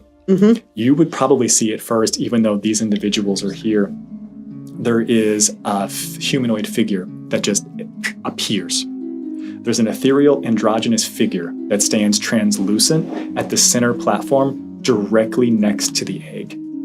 It walks over, and again, this is happening. I'll allow you all to say after every couple of bullet points here. It walks over and it places and extends a hand onto the egg. You watch as it passes directly through the force sphere, and as it passes through, it shatters. As it touches the egg itself, you watch as it brushes the chains off to the side, and they come clattering down to the ground, and there's no longer a silvery shimmer. They were glowing with a little bit of energy before this. And a great warmth fills the space. And you watch as this ethereal, unnatural, shadowy, androgynous figure begins to essentially walk and step back towards the edge of this platform. And as it is standing there, and there is this warmth and this light that is filling in this space, Nim, up above, you're still surrounded by so many cultists. You watch as even they are stopping and staring in awe at what is happening. There are hisses that are emerging from them. And before I tell you exactly what happens next, I'm going to give you all collectively, those of you who are here, an opportunity. This is what you're seeing before you. It is dispelled, this force sphere. It has wiped away the mithril chains of binding, and there is a warmth and a balance that seems restored to this space. The first thing I want to do is I want to run up to the egg and hold on to it. There is, I will be very clear about this, is you rush up towards the egg, and the figure that is still kind of standing there whenever you would have done that holds out a hand, and you feel an overwhelming sense of patience. All right. In that case, it's all right. I'm going to cast Speak with Animals. And I'm going to try and I'm just going to start talking to the egg. I don't know. You cast Speak with Animals, begin talking at the egg. It's still an egg right now. Yeah. Just in case just in case you can hear me inside, I'm going to be like, it's okay. Anybody else? Is this lore? Yeah. What is this creature? Is it a god? You can make a religion check if you wanted to. Anybody else got something? I'm assuming it's Frith, so I'm going to stand up and walk up to them. Mm-hmm. Can I make eye contact with them? You can't. They would not. They would meet your gaze, and you would be filled with this warmth, this balance, this kindness. There is not a single aspect of hostility here. There is just that pleasant feeling that you get when you're spending time with individuals that you care about. I'll just say to her, help us restore balance. It's been offset. We need all of us here, and one of us is missing. They seem to look at your general direction. We can't do it. Just what we have left. There is, incomprehensible is the only way to describe it. There is an acknowledgement of what you have said. Your plea has been noted. What did you get? I got a synthetic 20, and I think I'm making my way down, like Zirconian pushing 20. through. Yeah. You're rushing through. Yeah. You know enough, if not more than almost anyone here. Icarus, because they've studied, but you've lived so much longer. This is an equivalent depiction of what the androgynous ethereal figure of Balance Frith is. There's absolutely no doubt about that. They seem like they are less than powerful in this. It looks like they only have a modicum of whatever actual power they were supposed to have. An avatar, an aspect, a glitch, some type of remnant of what was here locked in this space that has an opportunity to do a minute amount of control over simple actions or simple tasks. This is a god, but this is more than a god. This is an aspect of one of the original Prime Divine. You rush down there. That's your action to learn all that information. Enoch? Enoch is just completely dumbfounded, pretty much, because I'm assuming I do not know who this figure is. You do not know who the figure is. You are filled, with an immense sense of regret. You feel as if you wish you could take back something that you did. I think he doesn't know exactly what that is about and may misinterpret it to add to the guilt that he also feels for having just contributed to Delroth's killing. Over here, 2 more. Anything from Irelis and then anything from Silas. I would have just run over to the figure, and I'm not going to try to think about if I know who it is. I'll just ask. Mm-hmm. Are you Frith? There is what you would interpret as a smile that it shows you. And there's a disconnect here, right? It's like your mind is receiving the information that this thing has shown you a smile, because that's what you need to see to feel agreement or the affirmative in this moment. Did we save this bird? And it still has its hand down on the egg. I'll put my hand on the egg also. Silas? I think Silas would walk over and see this figure getting crowded with numerous questions, but as I'm walking over, I think the spirit's going to shed off walking next to me. As I'm just... sizing up is not the right words, but just trying to understand what this is. You're making your way down from the Colosseum seating, if you will, and you've left a sizable trail of carnage in your wake. Thank you. Yet there are still several hundred that remain, right? Even you can only do so much. Yeah, thank you. Right? Yeah, for sure. Yeah, there were. And standing now with Ireless, your hand atop the egg, and this being, right, Frith's hand upon the egg, you all hear not one voice begin to echo out, but a multitude of hundreds overlapping in the space. And you're still closest up there. And it is the sound of the cultists themselves speaking, as if something is channeling through them. There is a strange disconnect between the words that you're hearing and the raspy voices that are sharing this. And the figure looks at all of you, most of you, as you hear the following. Balance in all things is the central tenet by which I stand. And in that balance I hold sacred. There cannot be the wonder of new life without the pains of loss. And all of for those of you that are here in this room, this is including you, Nim, but not including Kennedy, your vision begins to fade. Creeping in at the edges, Nim, you would essentially be making your way down. You'd probably fall off one of the walls that you were on as you feel strength leaving you. And for some of you at this table who have died or essentially died before, you can feel the creeping shadows of death clambering over you. As again, the same voice rings out and says, "For there to be new life, we must shed that which we once held sacred to become something more." Not again.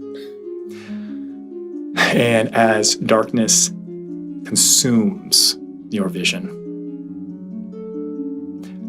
there is an impossible moment where each of you who are here have absolutely no comprehension on the amount of time that has passed. Not again.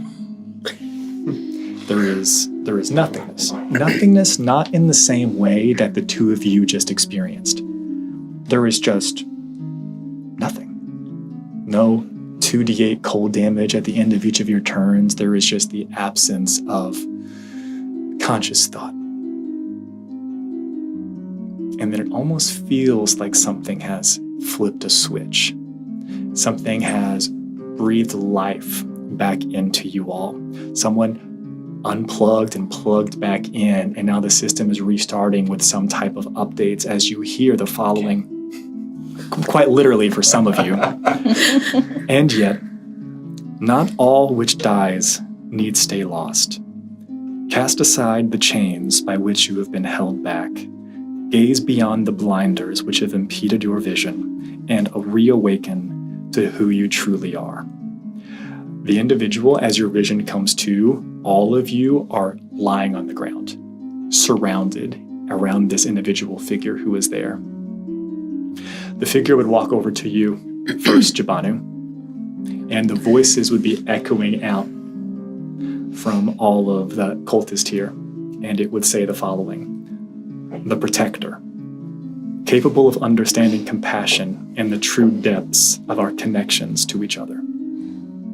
It would walk over to a vacant spot that seems like it was intentionally left here in the space, and it puts its hands down here. And it says the following. The Traveler, capable of transcending the shackles of society and becoming other than what they are viewed as.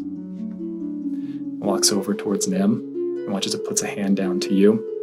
And it says, the voices say, the Historian, capable of grasping the importance of the past and choosing how to steer the future. Walks over to you, Enoch, hand on you. It says, the Architect, capable of designing implements for the betterment of all, forever enhancing their own efforts. Walks over to Ireless. The voices ring out and say, the alchemist, capable of shaping matter to their will and bending the forces of nature. Walks over to Icarus. Hand out. The mage, capable of reading the true meaning ascribed within the weave and leading the true channelers. And then it walks over to Silas. And it says, the seer, capable of seeking that which must be found, both within oneself and beyond the veil. Mechanically speaking for you all, I am introducing prestige classes, heroic archetypes.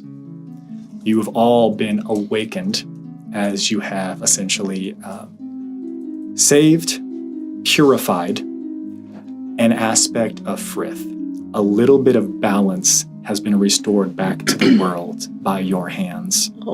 And the real version of yourself, which has been tainted by all of the things that are happening since the shifting and all of the evildoers and the mire, this quagmire that you all have found yourself, has been washed away.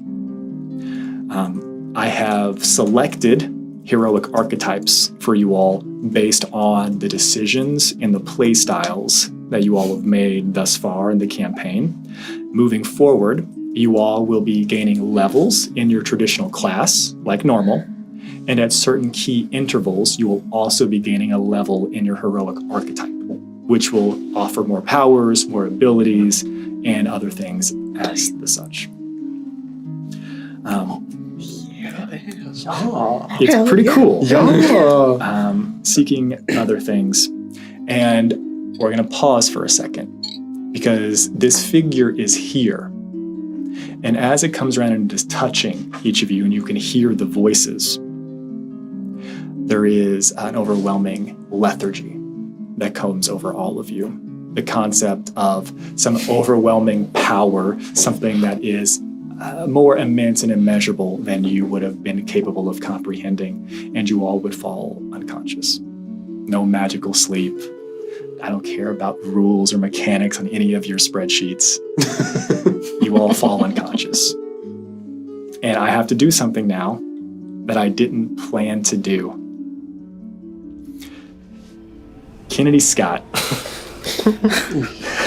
Just gonna shut this. I fucked around and I found out. You find out right now. Uh-huh. Kennedy, a couple of things have happened. Great. Since you've appeared in the deep backwoods of the mountains. That's awesome. I'm so glad. I've become an Appalachian man. I live in the mountains now. Pennsylvania Turnpike. Silly grown beard. You got beaver fur head to toe, eating bear meat raw. Yeah. It's been 7 minutes. Kennedy, you reach into your porter and you pull out your cold weather gear. You immediately put that on because that makes sense. And as you are activating, reaching into your bag of holding, you hear, Master, can you hear me? Young Master, I don't know what happened to me. Holy shit, I thought you were dead. Young Master, it was almost as if I was stuck somewhere. Yeah? Young Master, I never wish for that to happen again. Yeah, neither do I. I have no idea where the fuck we are right now, Patricia. We're lost somewhere. This is what happens when you try to look at doors and they're not actually doors. They're ajar. I didn't have you. You're my conscience, and I made some poor mistake life choices. There is a pause. Young Master, you might be hesitant to take me up on this option. All porters have built-in distress signals. Would you like me to alert the seekers to your location?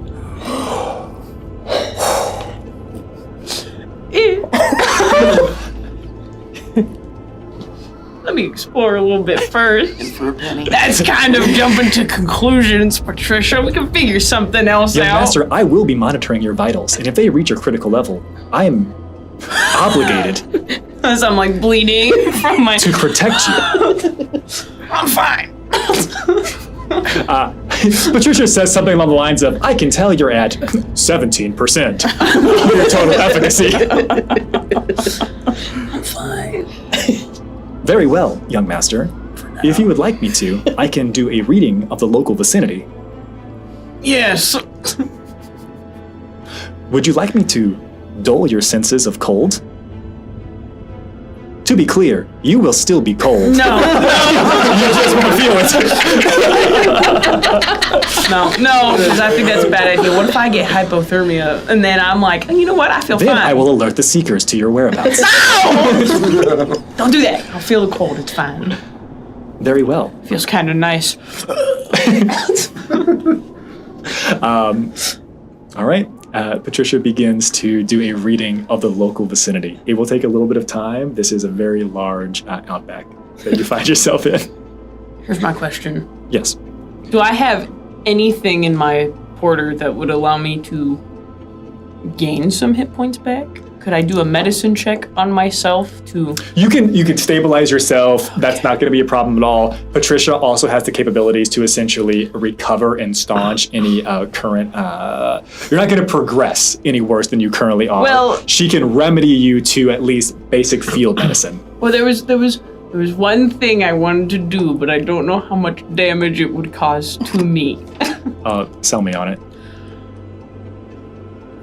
So, as Patricia's like scanning the area, and I'm sitting there and I'm waiting in my cloak that is very nicely embroidered that Nim bought for me because she's my sugar mommy.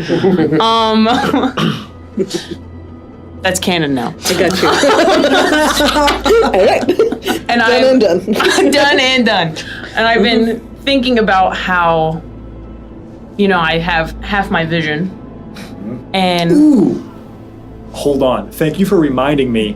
You wouldn't have known the connection, but when Del Roth died for the others, your vision would be coming back. Probably right about now. You're already getting back.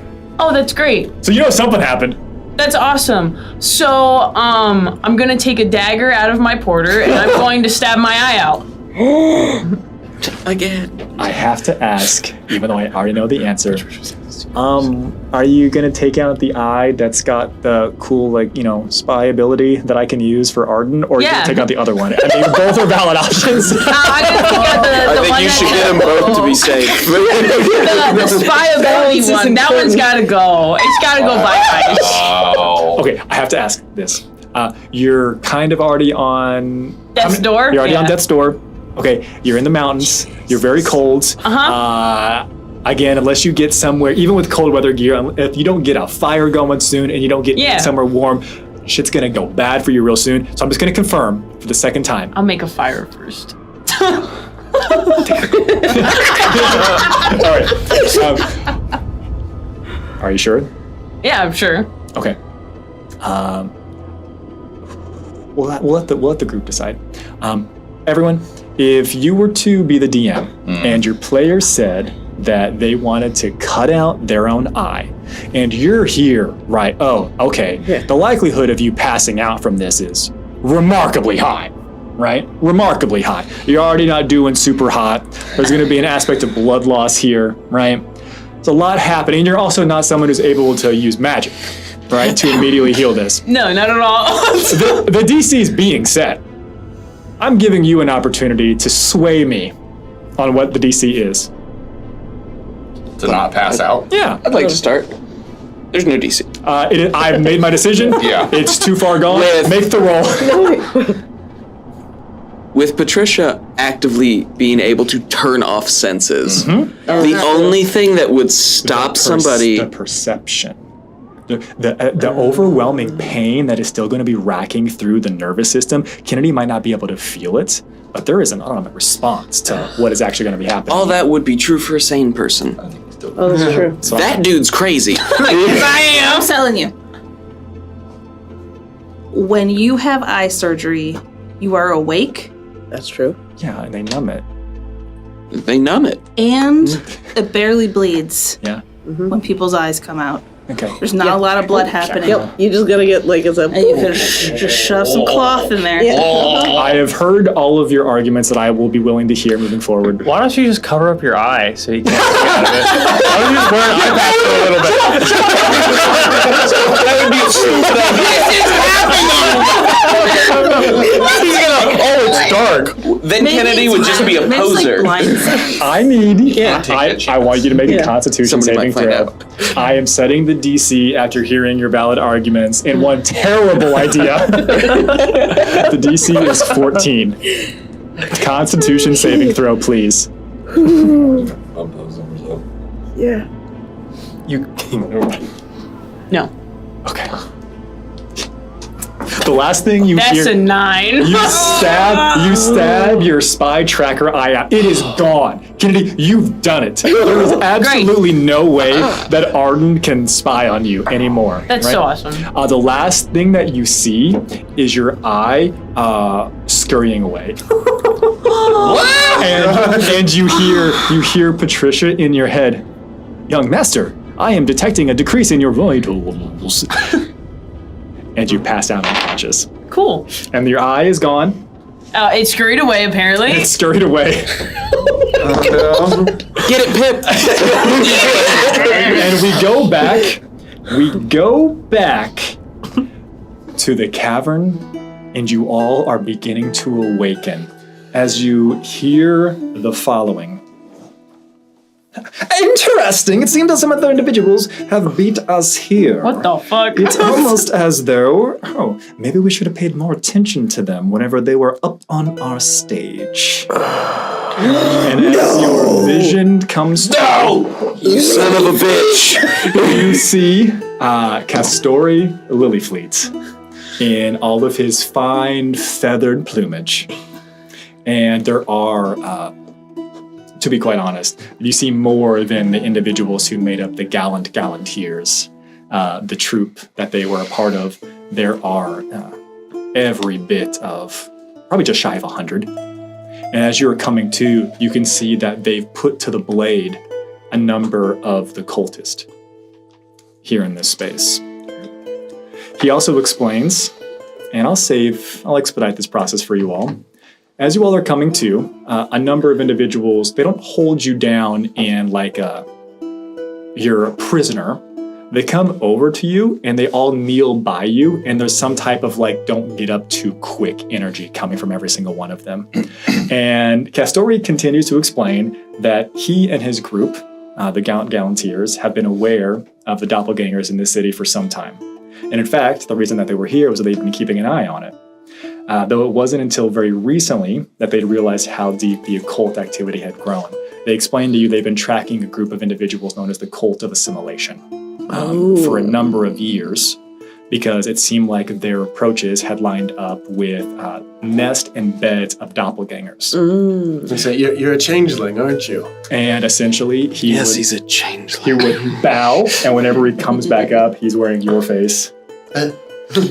Bows again, he comes back up, and it's very much his own. He also explains a couple of other things, and I'm just going to share this information with you all. He also explains that part of the reason that they were here was because they had found some interesting developments. It seemed like the Doppel children that had been left here seemed to have matured at a much more expedited pace than they expected.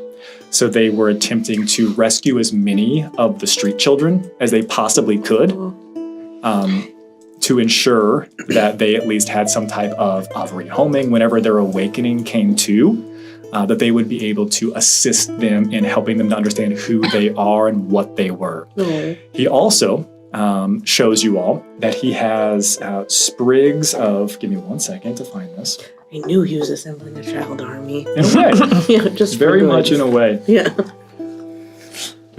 He shows you that they have sprigs and boughs of hawthorn, oak, ash, and elder wood. They would explain to you that they have brought these directly from Aloria, closely connected to the Vale Tear, next to where the fair is, where home is for Castori Lilyfleet. And he would explain to you that if they are able to find and get the children at an early enough age, that they can actually revert the process. Because in this world setting, in this world's lore, all doppelgangers are a facsimile of the true fair. They are corrupted changelings. And so if they can get them access to true fair kin at an early enough age, they can grow and flourish into changelings instead of the doppelgangers, which have a more direct pull to the Scourge itself. So they're trying to find them and rescue as many as they possibly can. They're explaining all of this to you all, and simultaneously, they're telling you that they have a lot of work to do. They need to essentially track down all of the cultists that fled. Some were able to get away. They also need to ensure that, like, they have a process for this. They have a process. Like, we've come to other towns, none as big as Port Haven in the past, but you can't just reintroduce the real people whenever the doppels are still present. There has to be quite honest, there has to be an efficient underground guerrilla warfare against them to ensure that there is some type of balance in this approach. Because otherwise, then you just have people pointing fingers at each other. The doppels can continue to spread. They have fights on their hands, and they've come to start at the roots.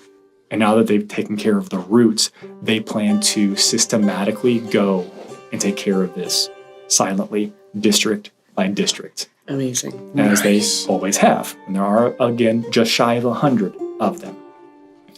Now, he would probably say this as well, but he would probably say, well, I imagine that you have plenty of questions about so much that has transpired. Truly, I did not expect so much of you whenever we pulled you up on the stage. I imagine there was something special about all of you, you especially. Have you opened up and come out of your shell more? I hope so. What I'm getting at is I imagine that this is much... I counted one more earlier. We're missing one. Where? Takes off his hat, slashed with the feathers. The best of us fall much too soon. Oh no, he just got sucked into an orb. I told him not to touch the fucking orb. Did he touch the orb? Nim went from very upset to really proud very quickly. I guess he's down in the goop. Don't touch me. I'm gonna try to get up. Yeah, they would let you get up on your own. You are exhausted. Yet, mechanically, you can still stand. We gotta find him. Yes. I saw a vision, but when I was in the orb, I wonder. Anything's a lead, but yes. First things first, we need to find Kennedy Scott. Yes. Yeah. Well, I can assure you one thing right now, that we have plenty of individuals, and while you all were napping for a couple of hours, we were essentially... How long were you here? Oh, we've been here for several hours. No, how did the boat, the trap, the plot? Lucius and... Yeah. Well, that wasn't our primary concern. Do you not know... There was a section of the naval yards and the docks that were off limits to basic civilians. They said that there was some type of dignitary visiting. We didn't really follow up terribly much. We were more focused on coming down below to root out the real threat here. Of course. Okay. Yes, absolutely. Sorry. There's just a lot of threads. Maybe you could just make this really quick because we need to go check on Drew. I don't know who Drew is, but I imagine that if you want to leave, I could have some individuals escort you. Wait, the egg. Desta. We have to get the egg. Is the egg still there? The egg is still there. And he would say, we have absolutely no desire for any eggs, no matter how many omelets it might make. That's not funny. It's a little funny. Someone help me carry this egg. Is Desta still there?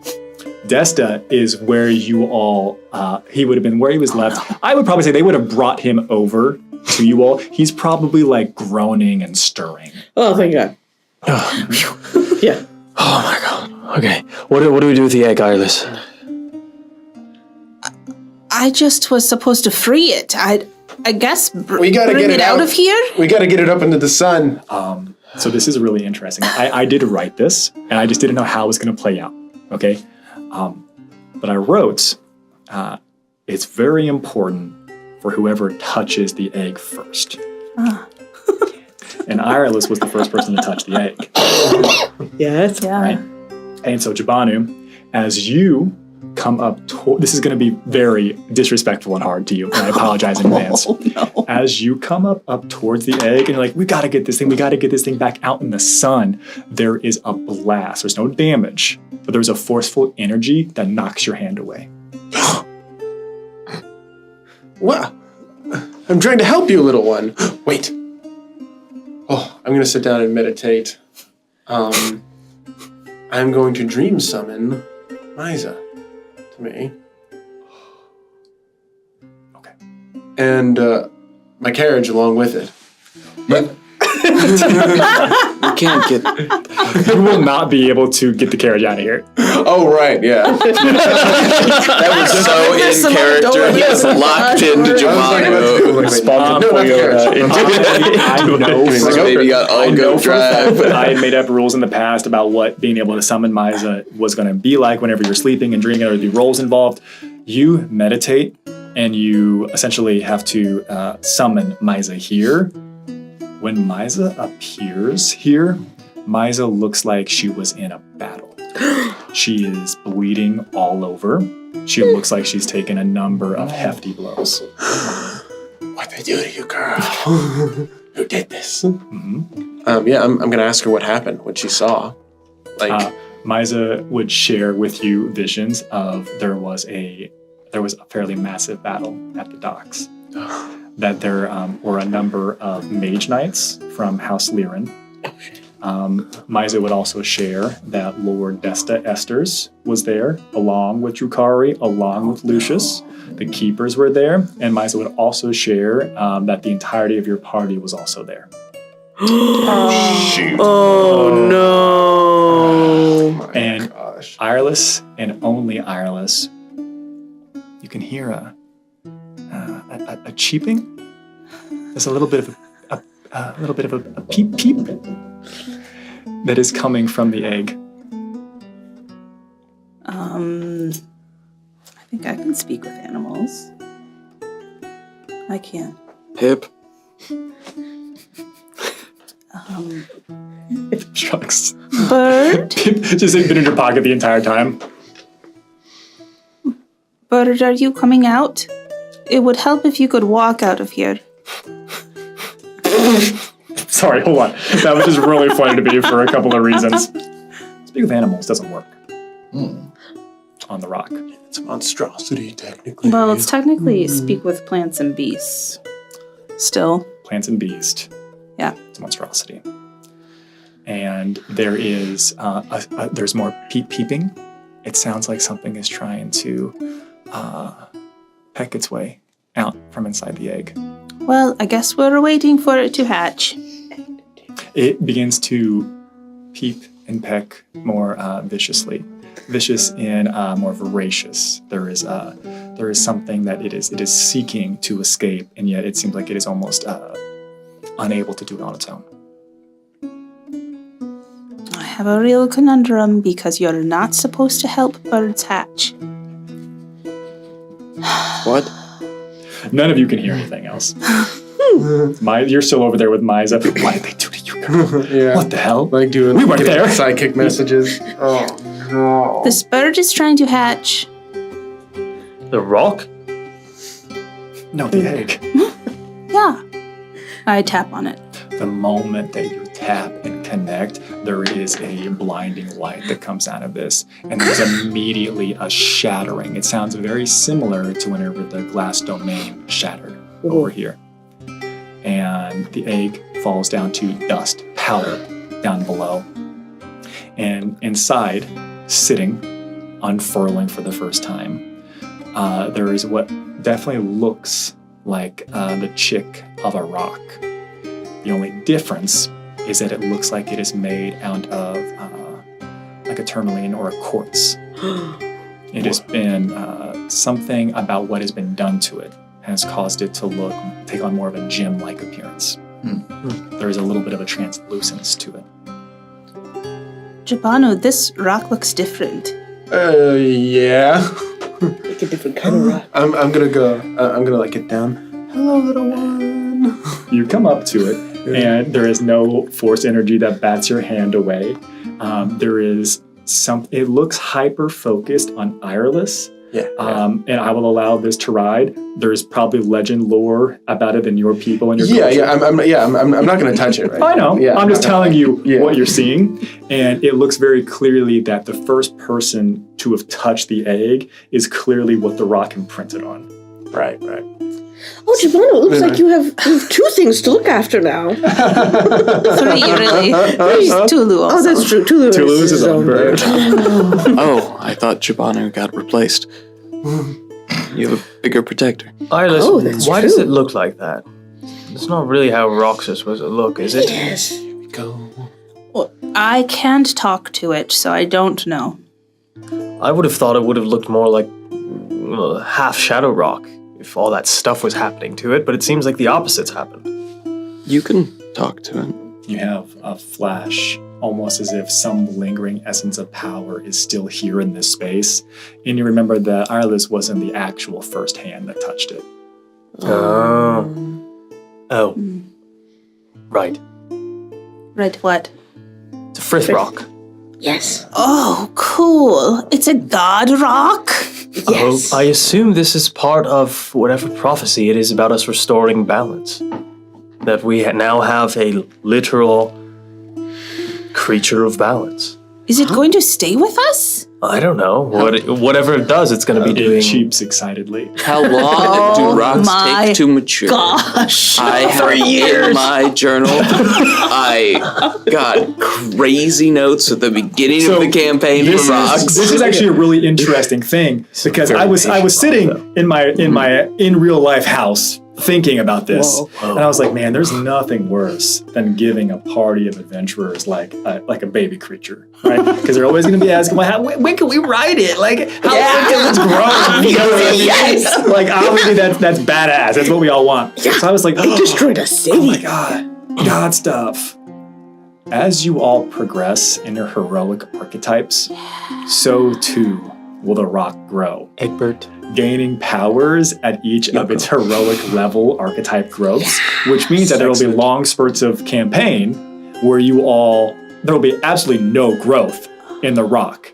And then you clear the next area and free the next aspect or avatar of Frith. And it will then be invigorated the same way that you were powered by the rebalancing of the force. Sick. It's my way I'm starting to wee-wee like this walk. We like this walk. Now, I know there are probably other questions, but I'm gonna express something really quick for you all. Castori would explain that they didn't come in whatever same way that you would have come in, that they sent some individuals to try to find that. There was some problems that they had to dispatch at the top of the mausoleum. They took care of that. And they, which also means that nobody had dug out also. Right. But they know there are other tunnels. There's a whole hive underneath the city that connect into the sewers. So they are willing to show you.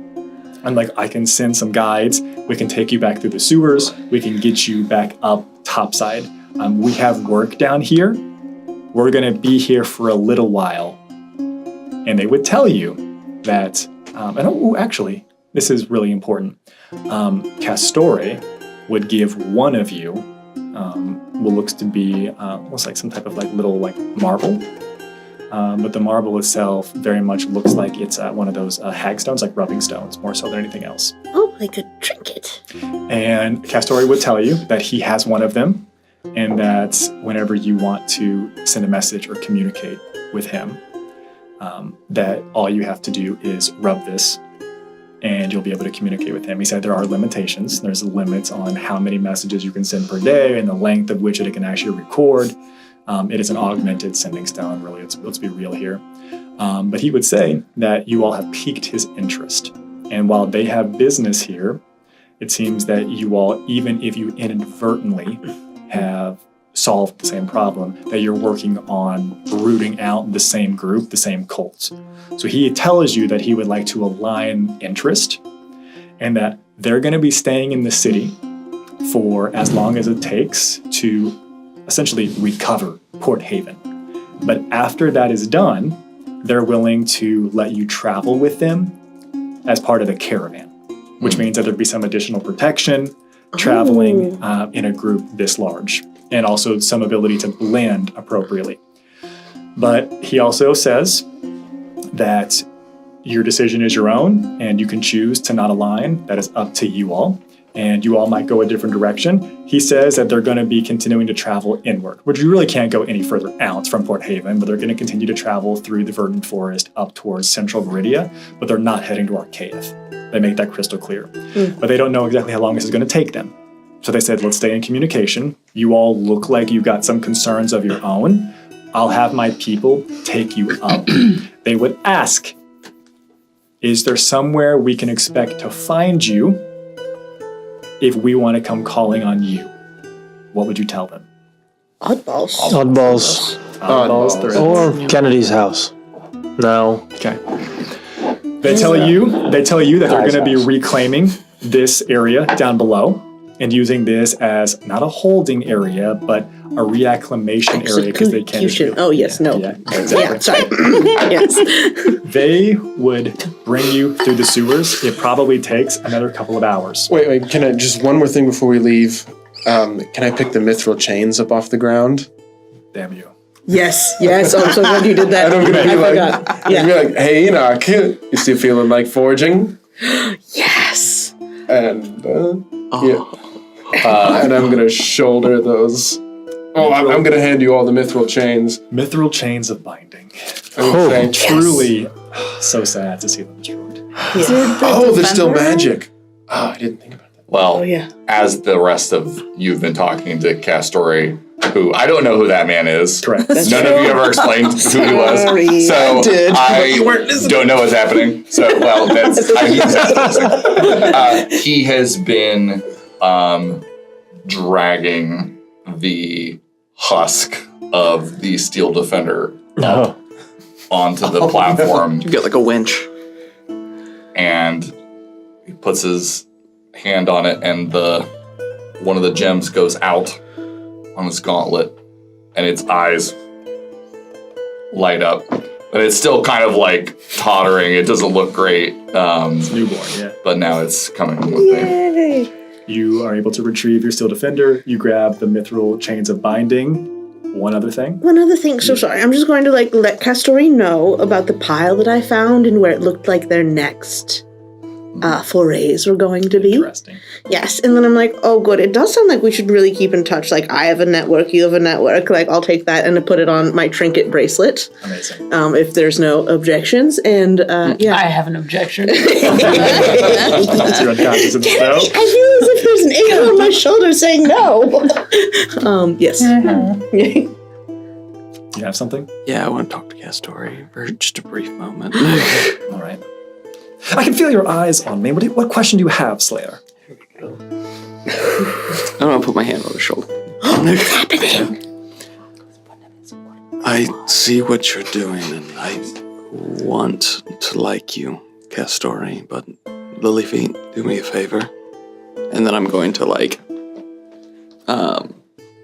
get that ghostly visage again. I'm going to say, don't wear my face. And my eyes will, specifically my left eye will glow. There is an acknowledgement. There is not someone who is looking to somehow cast aside the message that you're trying to send. This is someone who recognizes who and what you are. And I'm going to give this to you for free, that there was someone who was testing you the first time you met, to see where your values were, what was important to you, what wasn't important to you. Were you a slayer, or were you what your grandmother raised you as? And this has solidified in his mind where your priorities are first. And he says, favors don't come cheap in my line of work, Silas. And I've just done you one. I think we'll get along famously. And he smiles. And there is something that tells you that he got much more out of this interaction than you thought he was going to. No. I will return the smile. Oh, that's creepy. I don't like that. It becomes a weird smile pissing contest. No, it's not. It's just... Yeah. Where's And then I'll give him a pet. Millie has already acquiesced into the gallon tears and is just going about helping them move individuals. And she's trying not to make eye contact with any of you. Honestly, seems like a great fit. I mean, yeah. She did help. She did. Yeah. I'm going to push us. Yeah, okay, great. Yeah.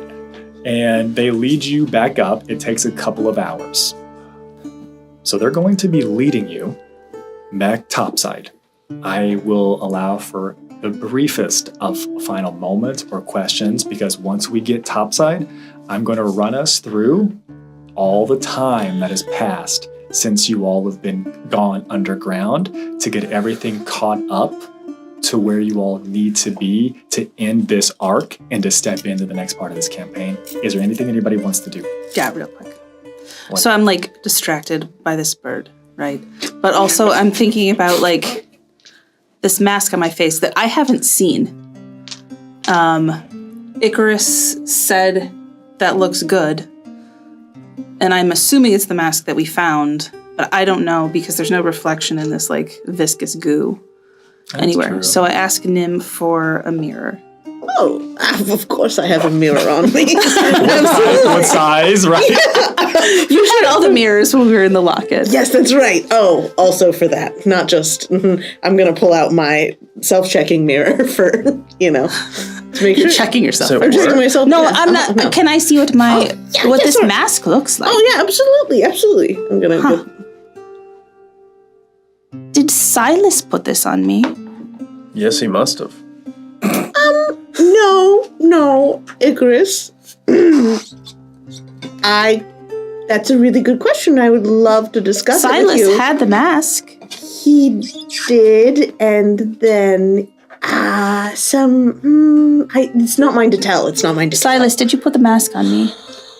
No. Who put the mask on me, Nim? I did. Yes. Oh, thank God. You did? Yes. I took a leap of faith on you. And it worked out, so looks good. Ends justify the means. Good. Yes, excellent. That's all. You have the conversation. The information that you have sought has been revealed to you. And whatever is to come of that, at least there was some type of honesty and transparency, and you all come out. You all would be climbing up out of a sewer grate in the actual city of Port Haven, right? And as you come out, the guides that have brought you here stay down below. They kind of give you a nod of like best of luck with whatever's happening up there because they also have been down below for several hours. And the moment that you all come up, you can hear you pass Desta up the ladders and that you hoist him up with a very similar crank that you had.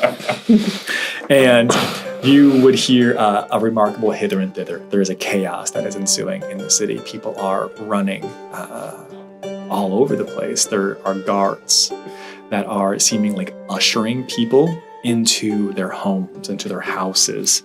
I don't care who are the people who have the detect shape changer things, right? But those of you who have it, they are blaring. There is an overwhelming presence, and you can quickly put together through some basic reasoning here that the guards seem to be most focused on the people who look the most frantic and fearful and concerned. There's also an overwhelming part of the populace that just look like they're just walking, and you can almost tell that there are just sour smirks on their face, like this was all part of the plan. They allow themselves to be ushered into the homes. You, with the information that you have, you can clearly see that the entirety of the guards appear to be doppels. The individuals that are calm appear to be doppelgangers, and the individuals that are still frantic are the ones that are being ushered into their homes, like the remaining cattle or livestock that they are. You continue moving on. I like to imagine that you all probably are heading towards the docks. If I'm wrong, you can correct me. But there seem to be individuals that are leaving that area, and some individuals look like they have been in some type of fight. Very much so. And as you all are heading that direction, there would be a small... the best way to describe this is it looks like that there was... I will give it to you, Icarus. Icarus, it felt like there were... you noticed that there were several small pebbles, and they kept seemingly getting thrown and directed directly in front of you. You'd stop for a second, and you'd see another pebble, and it would stop maybe an additional 3 feet away. You'd move forward as a group again. There'd be another pebble that would lead a little bit further, another 3 feet away. And then there would be a disconnect. You all are heading towards the docks. And then it looks like the small pebbles are being tossed off to the side down a small alleyway. Follow it. And the moment that you come around, you can see that there is looks like a small, hunched, crouched over figure that looks to be hiding behind a barrel. And every now and then you can see it looks like a little bit of their visage is peeking around. And the moment that they see you all, they immediately let out, "Oh my God, guys, I'm so excited! I was so worried that you were not going to come back. It got really bad." Immediately looks to you, Ireless. "Why'd you do it? Why did you have to do that?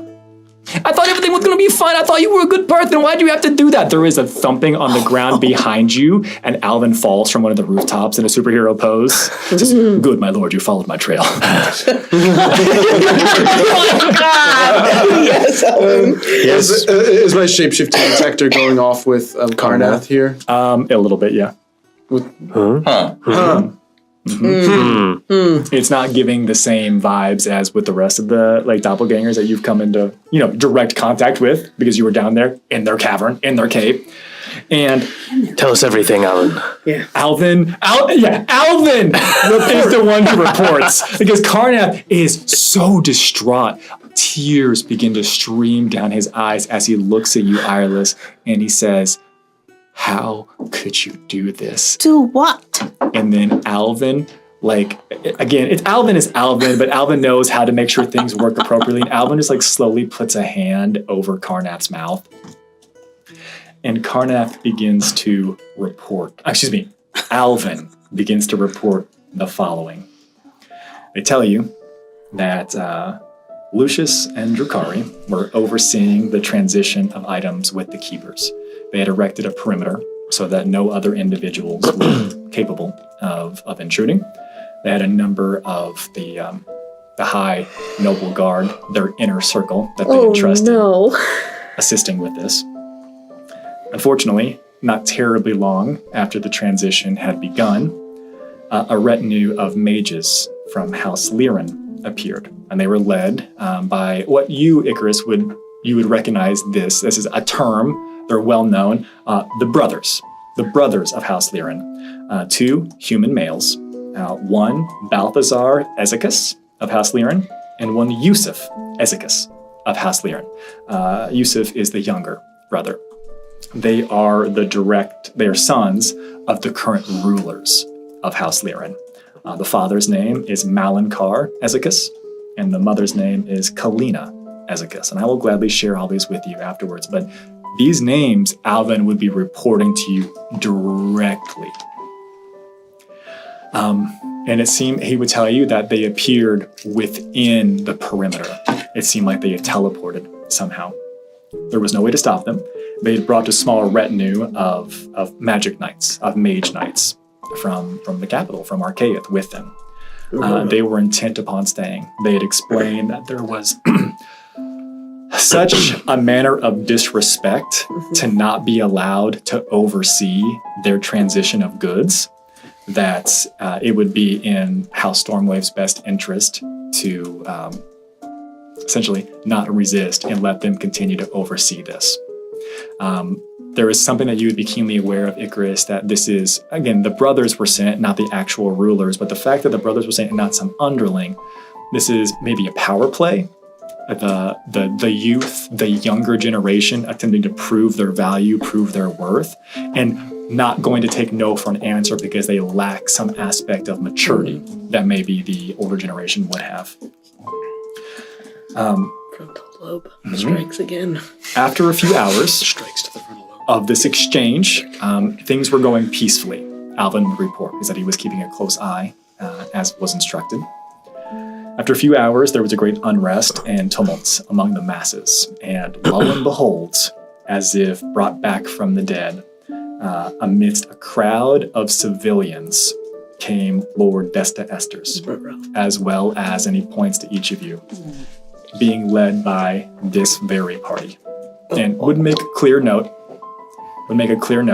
that Kennedy was there, even though Kennedy is not here currently. And as Lord Desta came back, he claimed to have been captured by the Mage Knights of House Liren and subjected to their captivity. He said this was a play for power, and they'd attempted to remove him from his rightful place of power as they were attempting to essentially consume and take over Port Haven on behalf of House Liren. Oh, no. He claimed that they had come to our city to stir unrest and had claimed this port for their own, and that this was just the first step of many of them asserting their power and not listening to essentially the missive that had been shared. It was with a single-minded focus that the crowd turned into a mob, and immediately individuals that were at the perimeter and at the barricade were attempting to fight their way through. The guards, who were the inner circle of high noble guards, did their best, as Alvin says, to prevent this from happening, but easily individuals broke through and attempted to swarm the Mage Knights from House Liren. Lucius and Drukari did what they could to ease the crowd, but it's a mob of civilians and citizens in a massive city in an operation that really doesn't have that many people overseeing it. And whenever you think that your guards, your individuals are on your side and you quickly learn that they're not, it went to shit. One thing is certain, because it was made painfully obvious. Alvin said that Irelis stood up on a raised platform and a blast of energy erupted from her and struck the young human, Yusuf Ezekis of House Liren, directly, instantly killing him. Why did you do that? I thought you were a good person. From there, the Mage Knights split, with half protecting the surviving older brother, while the others began flinging spells directly towards Lord Desta and the rest of the party. Lucius stepped in between in an attempt to protect the Irelis that he saw and was cut down. Alvin said, there is a sadness to this, because he says, I couldn't see where the blast came from, but it dropped Lucius in an instant.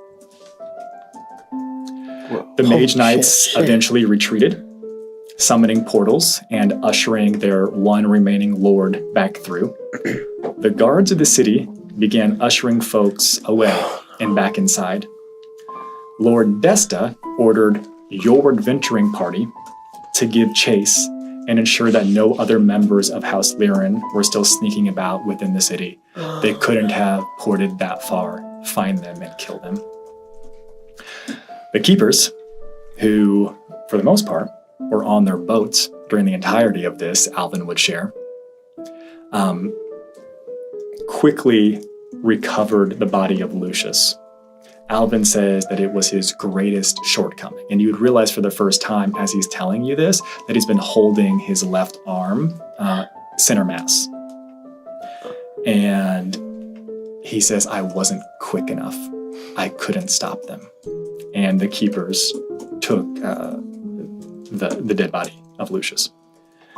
And they have already set sail.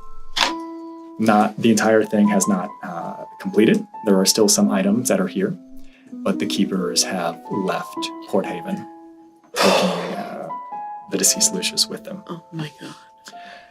At the end of this, again, Karnath still has his mouth covered, and Alvin is speaking. And Alvin would say that the only reason that he is telling you all this is because the last thing that he heard Lucius say was, "That wasn't them." Because he was up in the business, up in the fray. He would explain to you that he has moved Lord Drukari back to Karnath's, back to Oddball's Threads. And Karnath has put him down in the basement, in one of the side rooms down there. Alvin would explain that he would wish to take you all there as well. He would prefer to do that before the other Lord Desta sees your Lord Desta. And he would explain that we have an entire city against us, and you all don't look like you're in any fighting condition. Wait, the city's against us, even though we technically killed the invaders? Well, large percentage of the city is pretending to be us still. You all would be perceived as the false versions, and you have a majority of the folks that would immediately be like, "Oh, obviously." Right? Fake, yeah. And you all make your way back to Oddball's Threads. One quick question. What happened to the body of Yusef, according to Alvin? Did the Mage Knights take his corpse as well? Okay. Yeah. They have to be able to show that back to the ladies of House there. Where's the big bird? Frostholm. No, our big bird. Oh, with Irelis. Oh, just walking in the street. Okay, now I'm going to summon the wagon. Alvin would try to stop you and would say that I plan to take you via the alleys and the places where we will not be seen. Jabanu, listen to the man. Listening to him. And takes you back to Oddball's Threads. And fascinating. As you all make it back inside, there is that overwhelming sense of calm, peace, balance that comes over all of you as you step back into Oddball's Threads. And that's where we're gonna pause your story. But there's still a little bit more. Kennedy, you have passed out unconscious in the snow. No choice, yeah. You have cut out your own eye. Yeah, and it scurried away. Just want to make that clear. It scurried away. That could have been a hallucination. You were low on blood. Scurried away. For real. And Kennedy, you come to as, again, you're probably a little bit covered in snow, right? Hasn't stopped snowing this entire time. But there is something that is brushing away whatever snow had accumulated on your face. And it feels like it's force, it's wind, it's energy. And there is a blinding light up above you. And as your vision, impaired, comes to finally, you can see the outline of an airship. And that's where we're going to call it. God damn it. Stick around next time on the Shifting Realms as we are going to run the epilogue. We need to figure out exactly the decisions that this party is going to make for the conclusion of Arc 1. How long do we stay in Port Haven and fight guerrilla warfare?